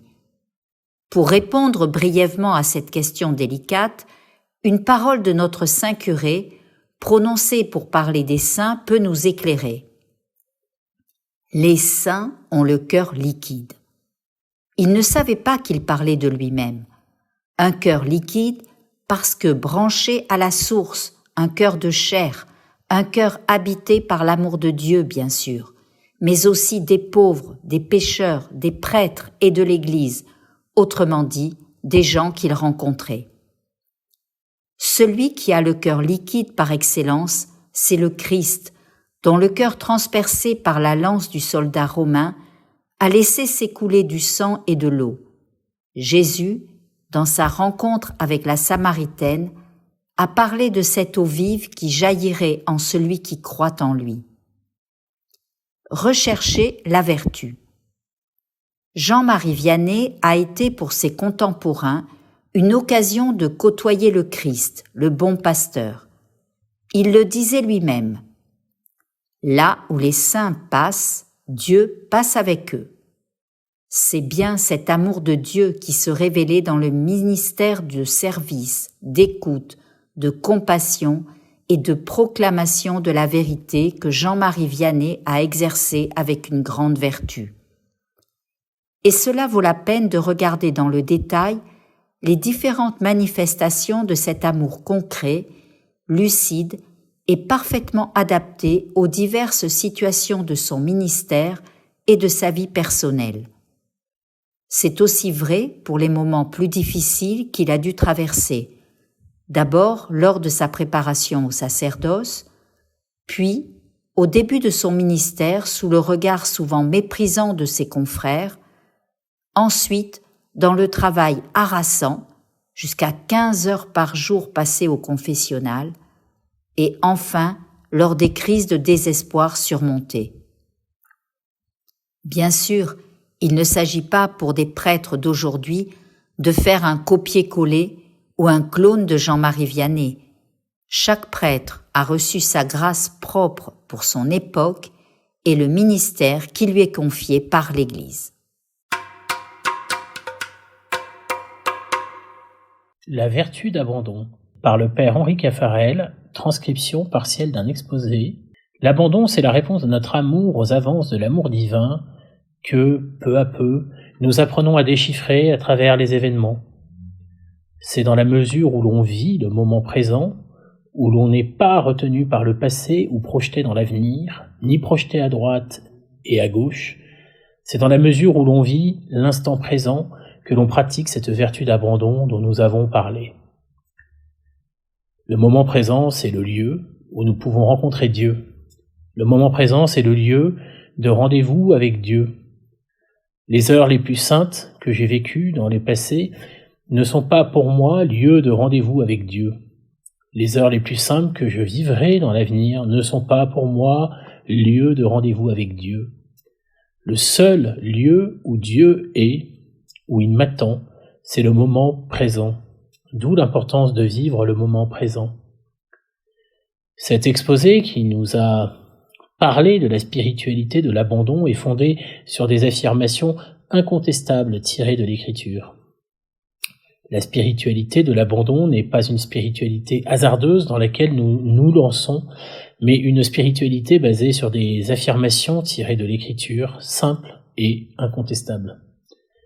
Dieu nous aime, d'un amour infini qui dispose de la toute-puissance et qui par conséquent ne peut manquer de nous offrir le meilleur à chaque instant. Et il nous faut apprendre à découvrir ce qu'il veut nous offrir, à le comprendre, à y répondre. C'est à chaque instant qu'il y a une communion à Dieu à réaliser dans une certaine manière plus importante que la communion eucharistique, car le plus intime de la communion de l'homme à Dieu, c'est l'adhésion de la volonté de l'homme à la volonté de Dieu, de ma volonté à la volonté de Dieu. Et, à chaque instant, je peux adhérer à cette volonté de Dieu qui se manifeste. C'est cela, la charité, l'amour. La charité, c'est non pas dire à Dieu « je t'aime », mais c'est réaliser intérieurement « je veux ce que tu veux ». Je veux de cet événement ce que tu veux. Je veux de cette oraison ce que tu veux. En définitive, l'acte le plus fondamental qu'il faut poser lorsqu'on fait oraison, c'est de dire à Dieu « Seigneur, je veux de cette demi-heure, de cette heure, ce que tu veux. » C'est cela l'acte de charité, d'amour, par lequel ma volonté étreint la volonté de Dieu comme deux mains qui se rejoignent dans un même acte. Nous avons parlé jusqu'à présent de cette vertu d'abandon, comme de ce qui nous amène à poser des actes d'abandon. Mais un jour doit venir où l'abandon ne consiste plus en des actes transitoires, mais devient un état permanent. C'est l'état des saints, et en premier de Jésus-Christ. Il ne s'agit plus de poser seulement des actes d'abandon, mais de vivre continuellement dans cet état d'abandon. Seigneur, tu disposes de moi, tout t'appartient, tout est à toi.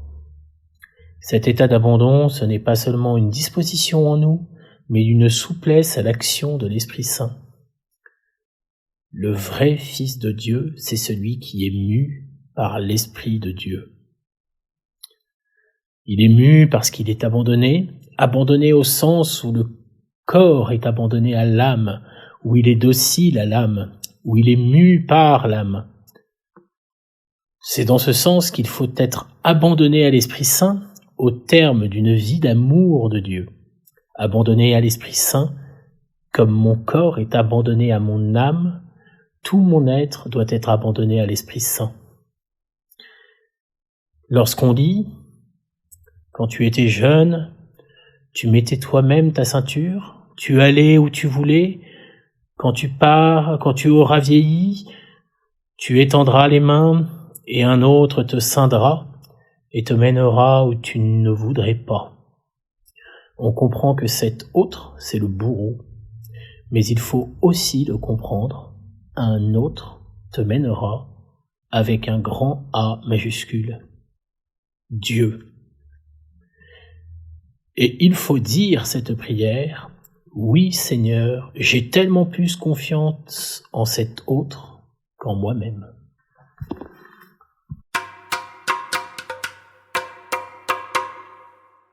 Deux livres ainsi qu'un film vous sont proposés dans cette lettre 253.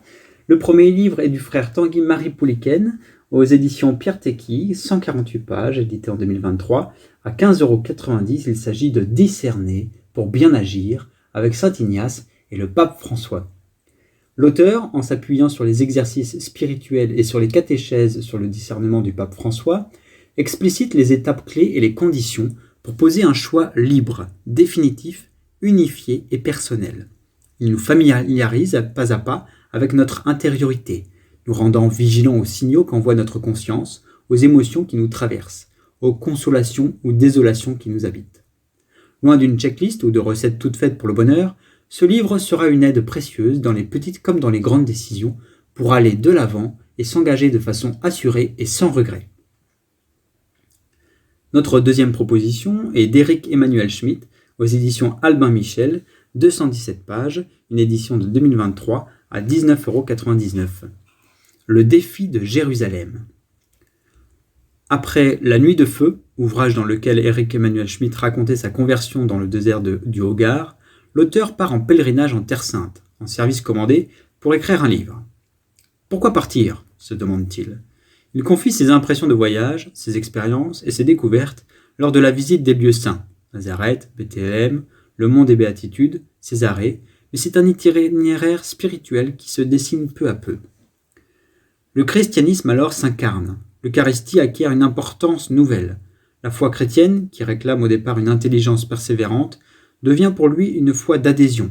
C'est à Jérusalem que se déroule véritablement pour l'auteur l'expérience de la rencontre. Ville où toutes s'est nouées et se nouent, ville qui provoque et pose le défi de la fraternité. Ce livre peut intéresser tout pèlerin, qu'il soit allé ou non en Terre Sainte. Enfin, voici notre proposition de film. un film de Robert Mulligan, daté de 1962, et qui s'intitule « Du silence et des ombres ».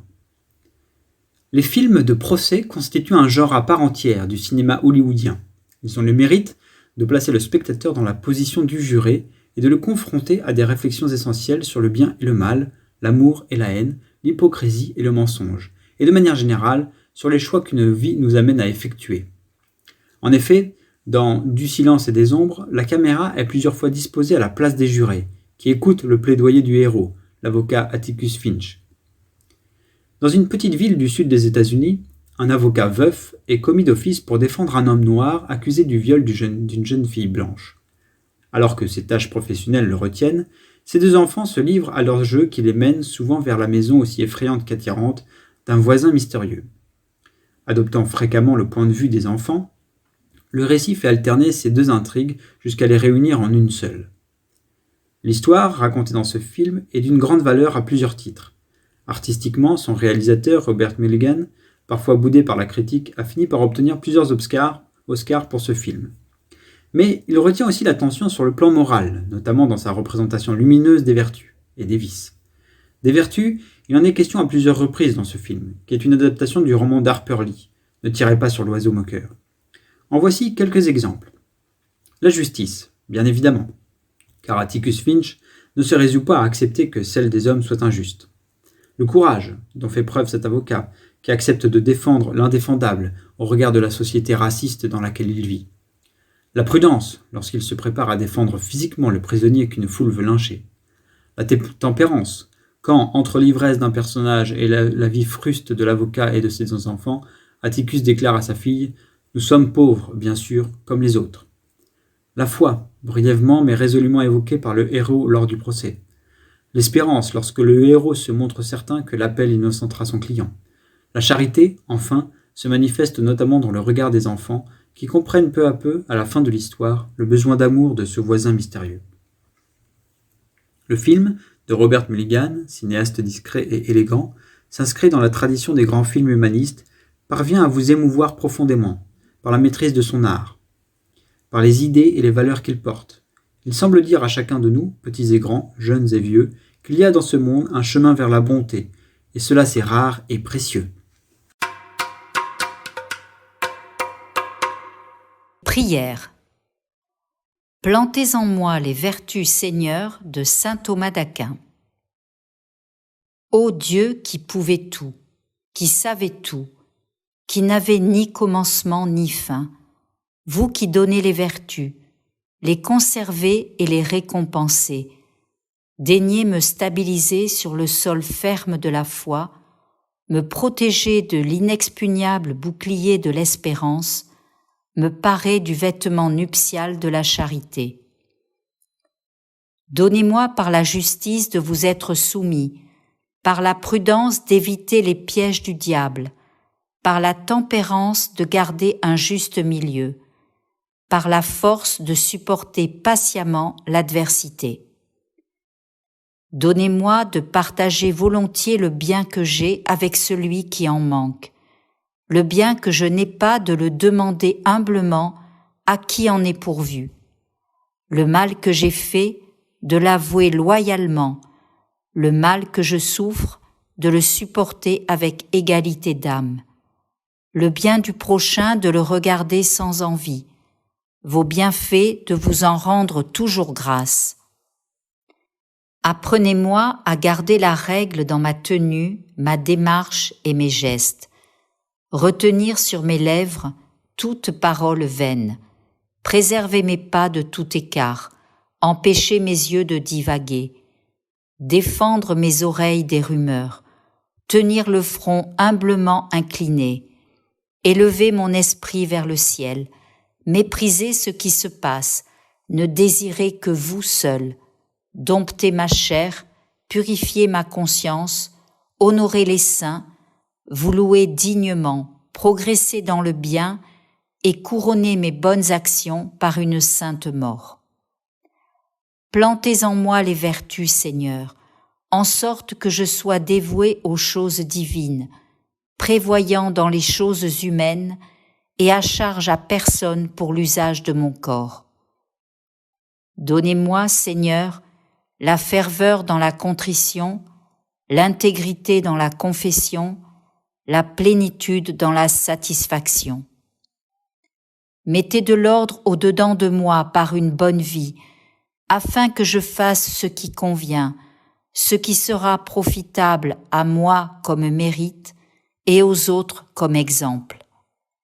Donnez-moi de ne jamais désirer des actions sans sagesse, ni me lasser des choses fastidieuses, afin qu'il ne m'arrive pas de désirer avant le temps ce que je dois faire ou de délaisser avant de l'avoir mené à bonne fin. Amen. Rubrique Vie du mouvement. En route vers Turin 2024. Par Claire et Jean-Charles Ibled, équipe Compiègne 42. Nous sommes Jean-Charles et Claire Ibled, mariés depuis 2015. Nous avons 3 jeunes enfants et faisons partie des équipes Notre-Dame depuis 5 années. N'ayant pas encore vécu de grands rassemblements avec le mouvement, nous avons pris la décision de nous inscrire au Rassemblement international de Turin l'été prochain. Tout d'abord, les témoignages enthousiastes de nos proches ayant vécu celui de Fatima ou plus récemment celui de Lourdes nous ont rappelé les émotions suscitées par les rassemblements internationaux que nous avons pu déjà vivre plusieurs fois avec les Journées mondiales de la jeunesse. L'édition des JMJ à Lisbonne de cet été, auquel nos jeunes cousins et frères ont participé, a suscité en nous un sentiment de nostalgie qui nous a motivés pour revivre l'expérience de cette universalité de l'Église. De plus, nous prenons cette année une nouvelle mission de couple responsable du secteur de Compiègne, ce qui nous incite à nous impliquer toujours plus dans le mouvement, à mieux le connaître et ainsi à mieux présenter sa dimension internationale à notre secteur. Enfin, la dernière raison qui nous a poussés à nous inscrire est de vivre un temps fort à 2 afin de fortifier notre couple. Bref, nos billets sont déjà pris et nous vous attendons nombreux. Jésus au milieu de nous, un article de Marie-Odile et Michel Buisset de l'équipe Voisin le Bretonneux 4. Quelle ne fut pas notre surprise quand Odile et Sylvain nous ont dit que nous étions les premiers inscrits au prochain rassemblement international des équipes Notre-Dame, Odile et Sylvain étant les organisateurs pour notre super-région de ce rassemblement. Avec la joie d'avoir participé à Brasilia en 2012 et à Fatima en 2018, comment pourrions-nous ne pas nous mettre en route pour Turin en 2024 ? Cet événement, organisé par l'équipe responsable internationale tous les 6 ans, initié par le père Henri Caffarel, est d'une beauté et d'une grandeur spirituelle que nous ne soupçonnions pas. Nous y sommes portés par le recueillement des célébrations priantes, en présence de nombreux évêques, de très nombreux prêtres, et par les enseignements, tels ceux de Timothy Radcliffe à Brasilia ou de José Tolentino Mendoza à Fatima. La foi manifestée par les nombreux équipiers en provenance de tous les continents témoigne de la présence de Jésus au milieu de nous. À cela s'ajoutent les étonnantes et profondes réunions brassées avec des équipiers de toute nationalité et culture qui se déroulent spontanément dans un climat de confiance, comme si nous nous connaissions depuis toujours. Ces rassemblements internationaux nous rappellent toute la richesse spirituelle du mouvement des équipes Notre-Dame. Ils nous permettent de relire les fondamentaux de la spiritualité conjugale, ils nous aident à dire oui aux appels et à conduire les missions qui nous sont confiées. Mettons-nous tous en route pour Turin, le cœur brûlant. Participer aux rassemblements internationaux, pourquoi faire ? Par Séverine et Hubert Jahan, de l'équipe Dijon 18. Un peu d'histoire. En 1939, le père Henri Caffarel rencontrait pour la première fois des couples qui lui demandaient de l'aide pour découvrir tout ce que Dieu voulait de bien pour leur amour terrestre. Ainsi se fit jour l'intuition centrale qui a donné naissance à ce qu'on appellera la spiritualité conjugale. Les couples sont appelés à se sanctifier dans et par le mariage chrétien. Puis les équipes se développèrent et devinrent un mouvement international avec la création d'équipes hors de France dès 1948. De grands rassemblements internationaux ont eu lieu depuis Lourdes en 1954 jusqu'à Fatima en 2018, en passant par Brasilia en 2012, le premier hors de l'Europe, et bientôt Turin en 2024. La vocation des équipes Notre-Dame. Quelle est donc la vocation des équipes? En 1970, à Rome, le père Henri Caffarel nous répond: il nous a semblé qu'on ne pouvait pas se contenter de définir la vocation du mouvement comme au début, lorsqu'il n'était composé que de quelques dizaines de couples. Alors, on se demandait quels étaient les besoins spirituels de ces couples. Mais maintenant, le mouvement étant implanté dans plus de 30 pays, regroupant plus de 20 000 foyers, doit définir sa vocation non plus seulement par rapport aux besoins des foyers, mais par rapport aux appels majeurs des hommes d'aujourd'hui. Nota bene, le mouvement est aujourd'hui implanté dans 95 pays et compte 72 000 couples. Ainsi, la vocation des équipes est de faire fructifier l'amour des couples sur le chemin de sainteté et de le faire rayonner dans le monde. Alors pourquoi partir? L'homme est le seul être vivant qui naît totalement démuni. Lorsque la tortue sort de son œuf, elle sait instinctivement qu'elle doit se diriger vers la mer.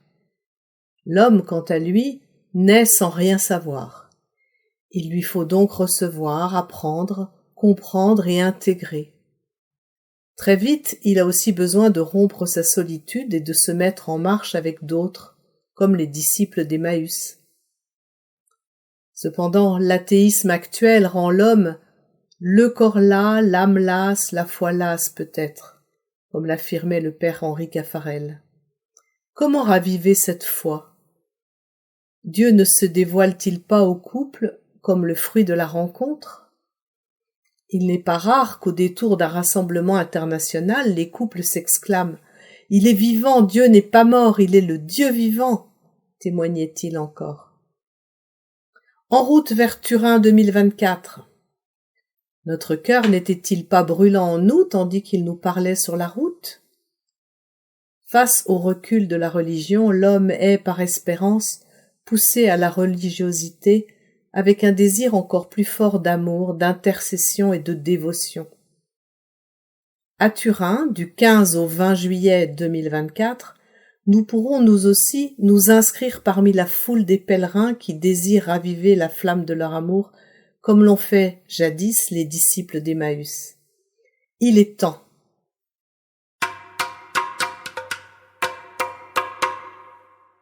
Le mouvement ne peut pas croître sans votre soutien financier. Christian Perrier, trésorier des équipes Notre-Dame, équipe Versailles 48.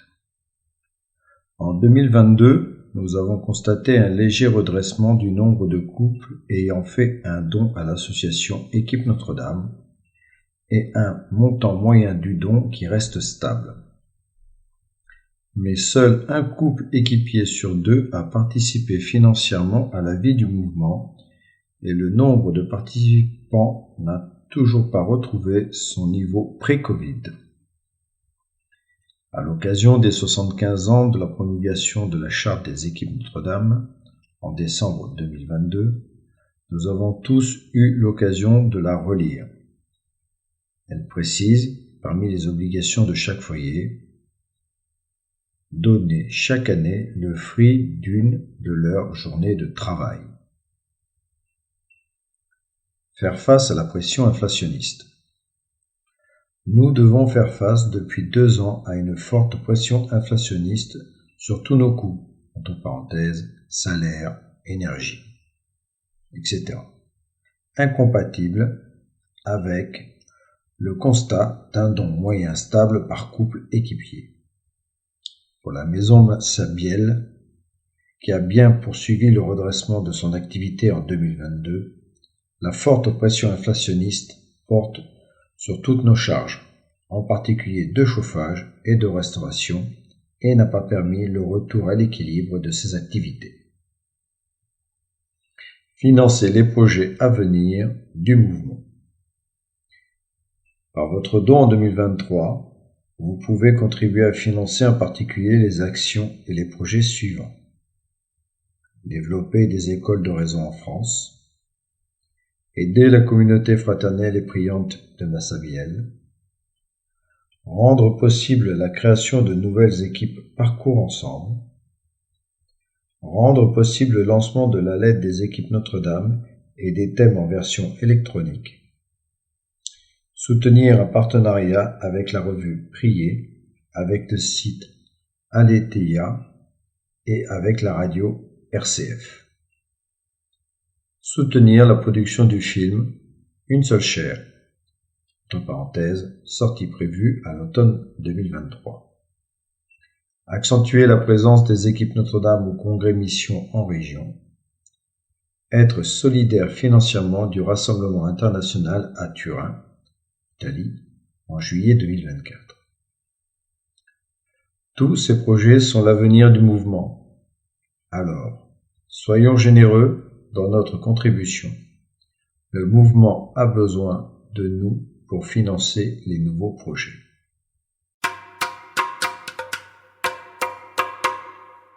Les équipes Notre-Dame de l'île de la Réunion, un bouquet coloré et diversifié, par Marilène et François Rézac, équipe La Délivrance, secteur de la Réunion. L'île de la Réunion dans l'océan Indien est un département français depuis 1946. Dès les années 1960, un couple d'expatriés avait créé une équipe Notre-Dame, mais après sa mutation, l'équipe s'est dissoute. 2 autres furent créées en 1986 et 1988. En 1996, il y a 4 équipes, 2 dans le nord de l'île et 2 dans le sud. Le relief particulier de notre île et les difficultés de circulation de l'époque ne facilitaient pas les rencontres entre équipiers du nord et du sud. Très vite est né le besoin de se structurer pour se retrouver régulièrement. Un foyer de liaison appelé par le couple responsable national se mit à l'ouvrage pour faciliter les relations, promouvoir le mouvement et étoffer le futur secteur. En 2001, le secteur est créé et s'étend rapidement avec la mise en place de 6 équipes nouvelles entre 2003 et 2007. Aujourd'hui, ce secteur compte 11 équipes pour 44 couples et 10 conseillers spirituels. La première idée qui nous est venue pour vous présenter notre secteur est celle d'un bouquet, coloré, diversifié, harmonieux. Il comporte forcément une orchidée, symbole de la ferveur et de la spiritualité. Nous vivons sur une île intense, avec son volcan actif, ses cyclones ravageurs, ses sommets abrupts, ses ravines profondes et sauvages. La pratique religieuse populaire est fervente, les églises bondées lors des grandes fêtes, avec une vraie dévotion mariale. Paradoxalement, sur ce terreau béni, amener les couples chrétiens à se former, à approfondir leur foi, leur connaissance en matière de religion n'est pas très évident. Les racines aériennes de l'orchidée ne se laissent pas facilement mettre en terre. Les prêtres accaparés par leur mission en paroisse sont, en outre, peu enclins à s'engager dans ce qu'ils croient être un travail de plus. Autre fleur emblématique, l'arôme nous invite à la confiance.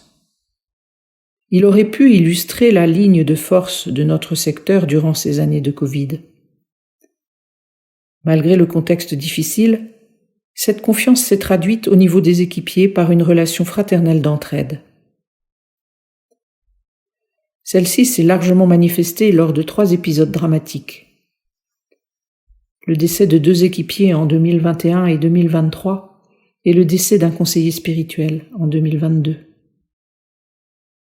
À chaque fois, les couples se sont mobilisés pour aider financièrement, spirituellement et matériellement lors des veillées, des funérailles et après. Ces malheurs ont ouvert les cœurs et pour certains ont révélé cette particularité des équipes Notre-Dame, l'esprit de famille. Maintenir le lien pendant ces années difficiles a demandé à la fois de l'audace et de la créativité. C'est ainsi que nous avons pu proposer une école d'oraison malgré les contraintes sanitaires, le couvre-feu décrété à 18h en 2021. 50 personnes ont répondu présent à ce tout premier parcours de découverte de juin à juillet 2021 dans le sud de l'île. S'en est suivi un parcours d'approfondissement une fois par mois de septembre à juin 2022. En novembre 2022, même scénario dans l'est de l'île. Actuellement, le secteur prépare un nouveau parcours de découverte pour novembre 2023 dans le nord à Saint-Denis. Ces expériences, encouragées par notre évêque, soutenues par nos conseillers spirituels qui s'impliquent vraiment, semblent démontrer le besoin profond de prière qui est notre leitmotiv. Seigneur, apprends-nous à prier. Luc 11, 1. Le travail du secteur est profondément enraciné dans la charte pour amener les équipiers à se sentir en harmonie avec l'esprit du mouvement. Encourager les couples à s'investir dans les propositions du secteur et des équipes nationales et internationales est un travail de longue haleine qui nécessite de remettre constamment l'ouvrage sur le métier. Le coût du transport aérien est un vrai frein pour accéder aux formations et rencontres organisées par les équipes nationales et internationales, alors que le désir de participer est vif. Par ailleurs, historiquement et culturellement, nous sommes très proches des îles Maurice, Seychelles et Madagascar. Des liens se nouent, des échanges s'amorcent, que nous portons collectivement dans la prière pour plus de fraternité et d'entraide au niveau de l'océan Indien.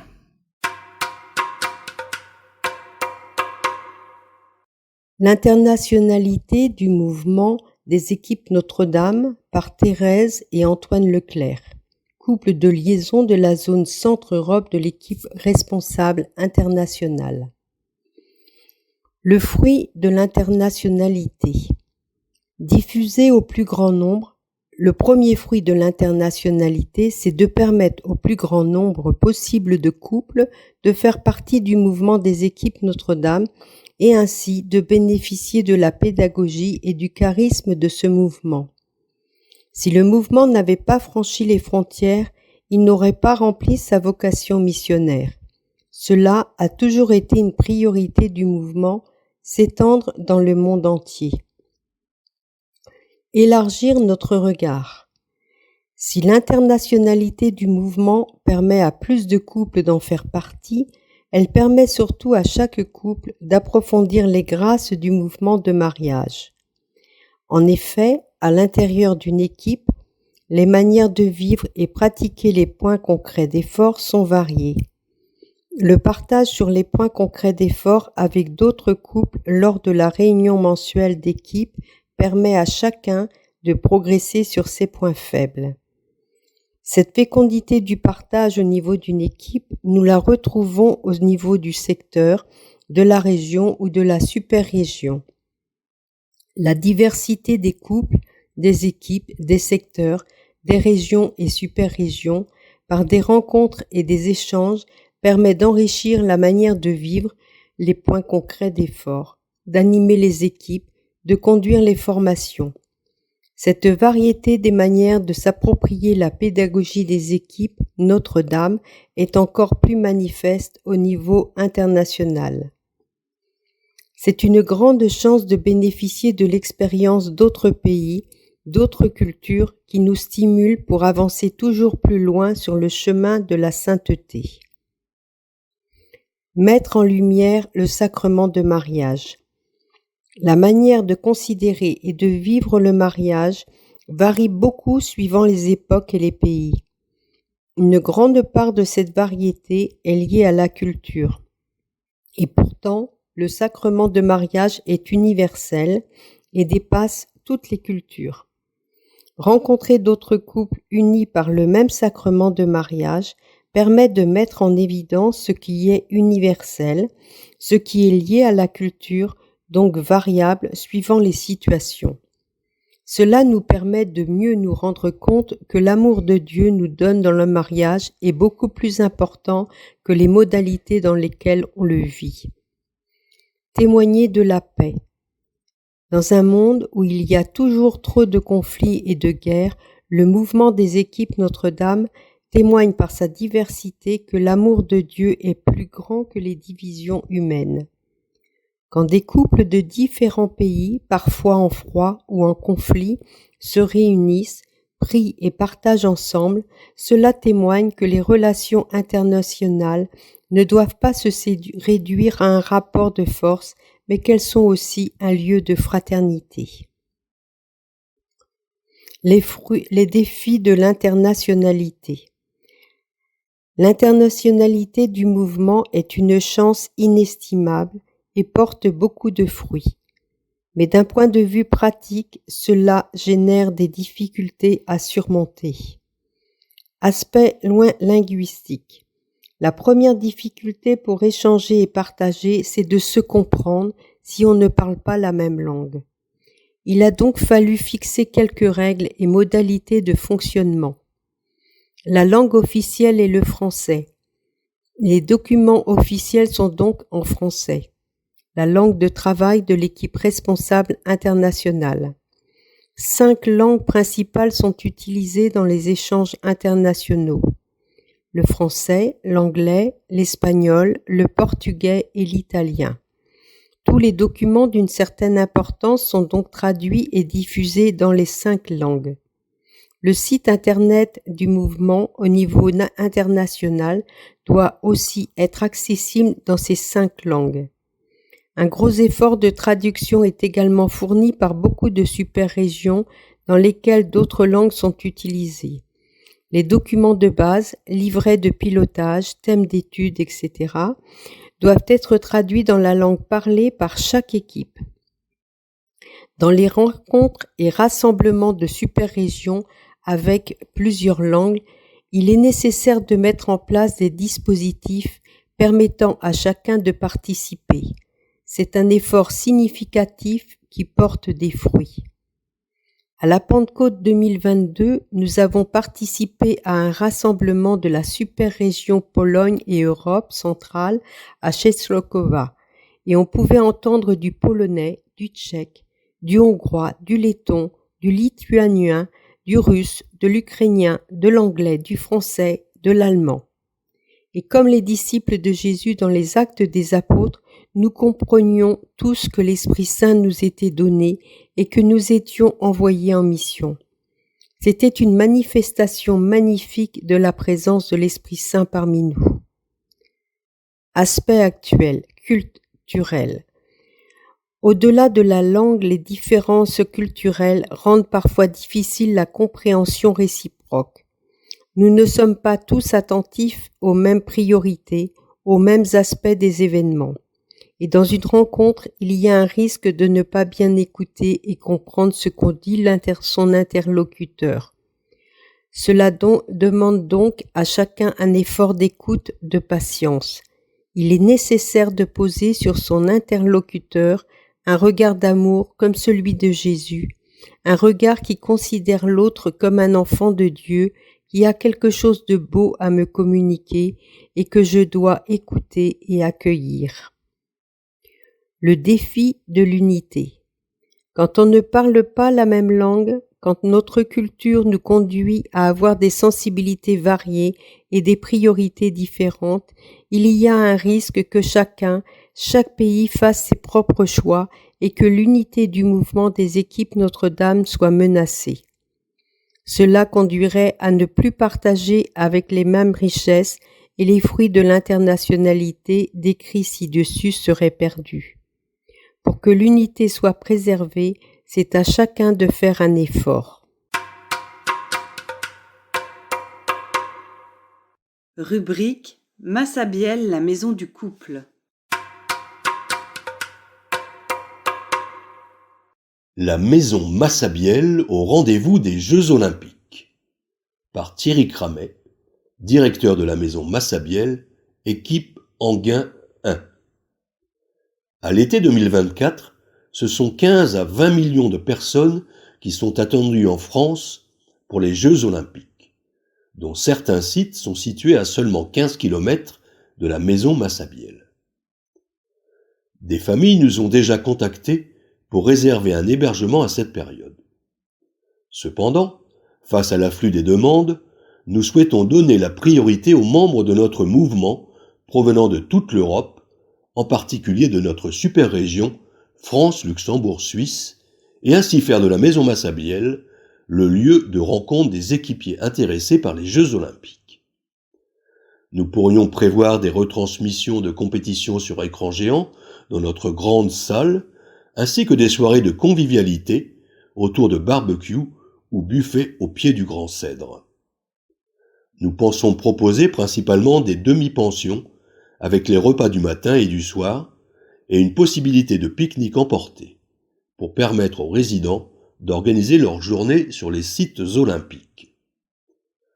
De son côté, le programme Holy Games de mobilisation de l'Église catholique en vue des Jeux olympiques invite 2300 jeunes de tous les diocèses de France pour animer les parvis des paroisses parisiennes afin de porter des jeux solidaires, saints et missionnaires. La maison Massabielle est aussi partenaire du projet. 30 jeunes missionnaires seront hébergés sous tente dans notre parc et bénéficieront chaque jour de nos équipements sanitaires et d'un petit déjeuner. Ils iront ensuite animer en journée les quartiers et lieux phares des Jeux olympiques ou proposeront des animations spécifiques pour la maison Massabielle en lien avec la communauté fraternelle et priante.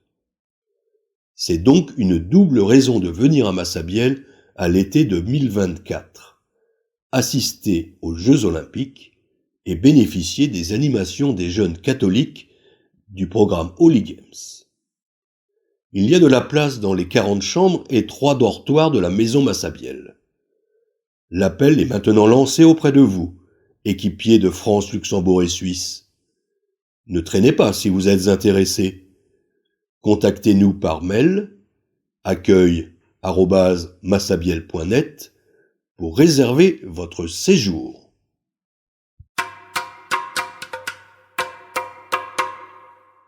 Bienvenue à Sophie, Guillaume et Aliénor, un article de Denis Faupin pour le Conseil de l'Alliance à Massabielle, membre également de l'équipe Aubonne 3. Que la Providence, expression concrète de l'Esprit Saint, permet de belles choses. Nous attendions l'engagement d'un premier couple des équipes Notre-Dame en pré-retraite ou retraités comme premier foyer de la communauté fraternelle et priante à Massabielle. Et voilà qu'après quelques mois de discernement, un tout jeune couple, marié il y a juste 1 an, a décidé de répondre à l'appel qu'il a perçu pendant le temps de ses fiançailles, pour s'engager au service de l'Église. Pour eux, c'est un moyen d'apprendre à se connaître pour mieux vivre leurs premières années de mariage. Ils espèrent trouver leur équilibre dans cet engagement. Les rencontres que nous avons pu avoir avec eux depuis avril dernier ont confirmé leur intuition première. Ils ont été séduits par le projet auquel ils souhaitent donner réalité en s'y impliquant d'une manière permanente. Pour eux, constituer une communauté priante et fraternelle au cœur de la maison du couple et des familles correspond à plusieurs de leurs aspirations. Mettre la prière au cœur de la vie de couple et de famille, être soutenu par d'autres et partager leur foi, se mettre au service de l'Église et plus particulièrement auprès des couples et des familles, s'ancrer dans une vie locale en favorisant les liens avec le voisinage, la paroisse, la commune, vivre l'écologie intégrale dans ses dimensions de relation à Dieu, à eux-mêmes et aux autres dans un environnement calme et beau. Sophie et Guillaume, qui vivaient à Boulogne-Billancourt, sont devenus les heureux parents d'Aliénor en mai dernier. Leur installation à Massabielle s'est faite le dernier week-end du mois d'août dans le pavillon qui se situe sous la chapelle, logement qu'occupait jusqu'à présent Thierry Cramet, directeur de Massabielle, et son épouse Béatrice. Ces derniers ont emménagé mi-août dans une maison à Aubonne, leur paroisse, proche de Massabielle. Avec le père François-Joseph, qui poursuit sa mission, la communauté fraternelle et priante est maintenant lancée. Laissons-nous interpeller par la jeunesse de ce couple comme par celle des participants aux dernières JMJ, celle de notre Église, celle de notre mouvement. Retrouvons cette fraîcheur de la foi et la joie du don gratuit. Avec eux, prions pour que d'autres couples, touchés par l'engagement de tous ces jeunes, aspirent prochainement à devenir membres de cette nouvelle et prometteuse communauté fraternelle et priante. Magnificat.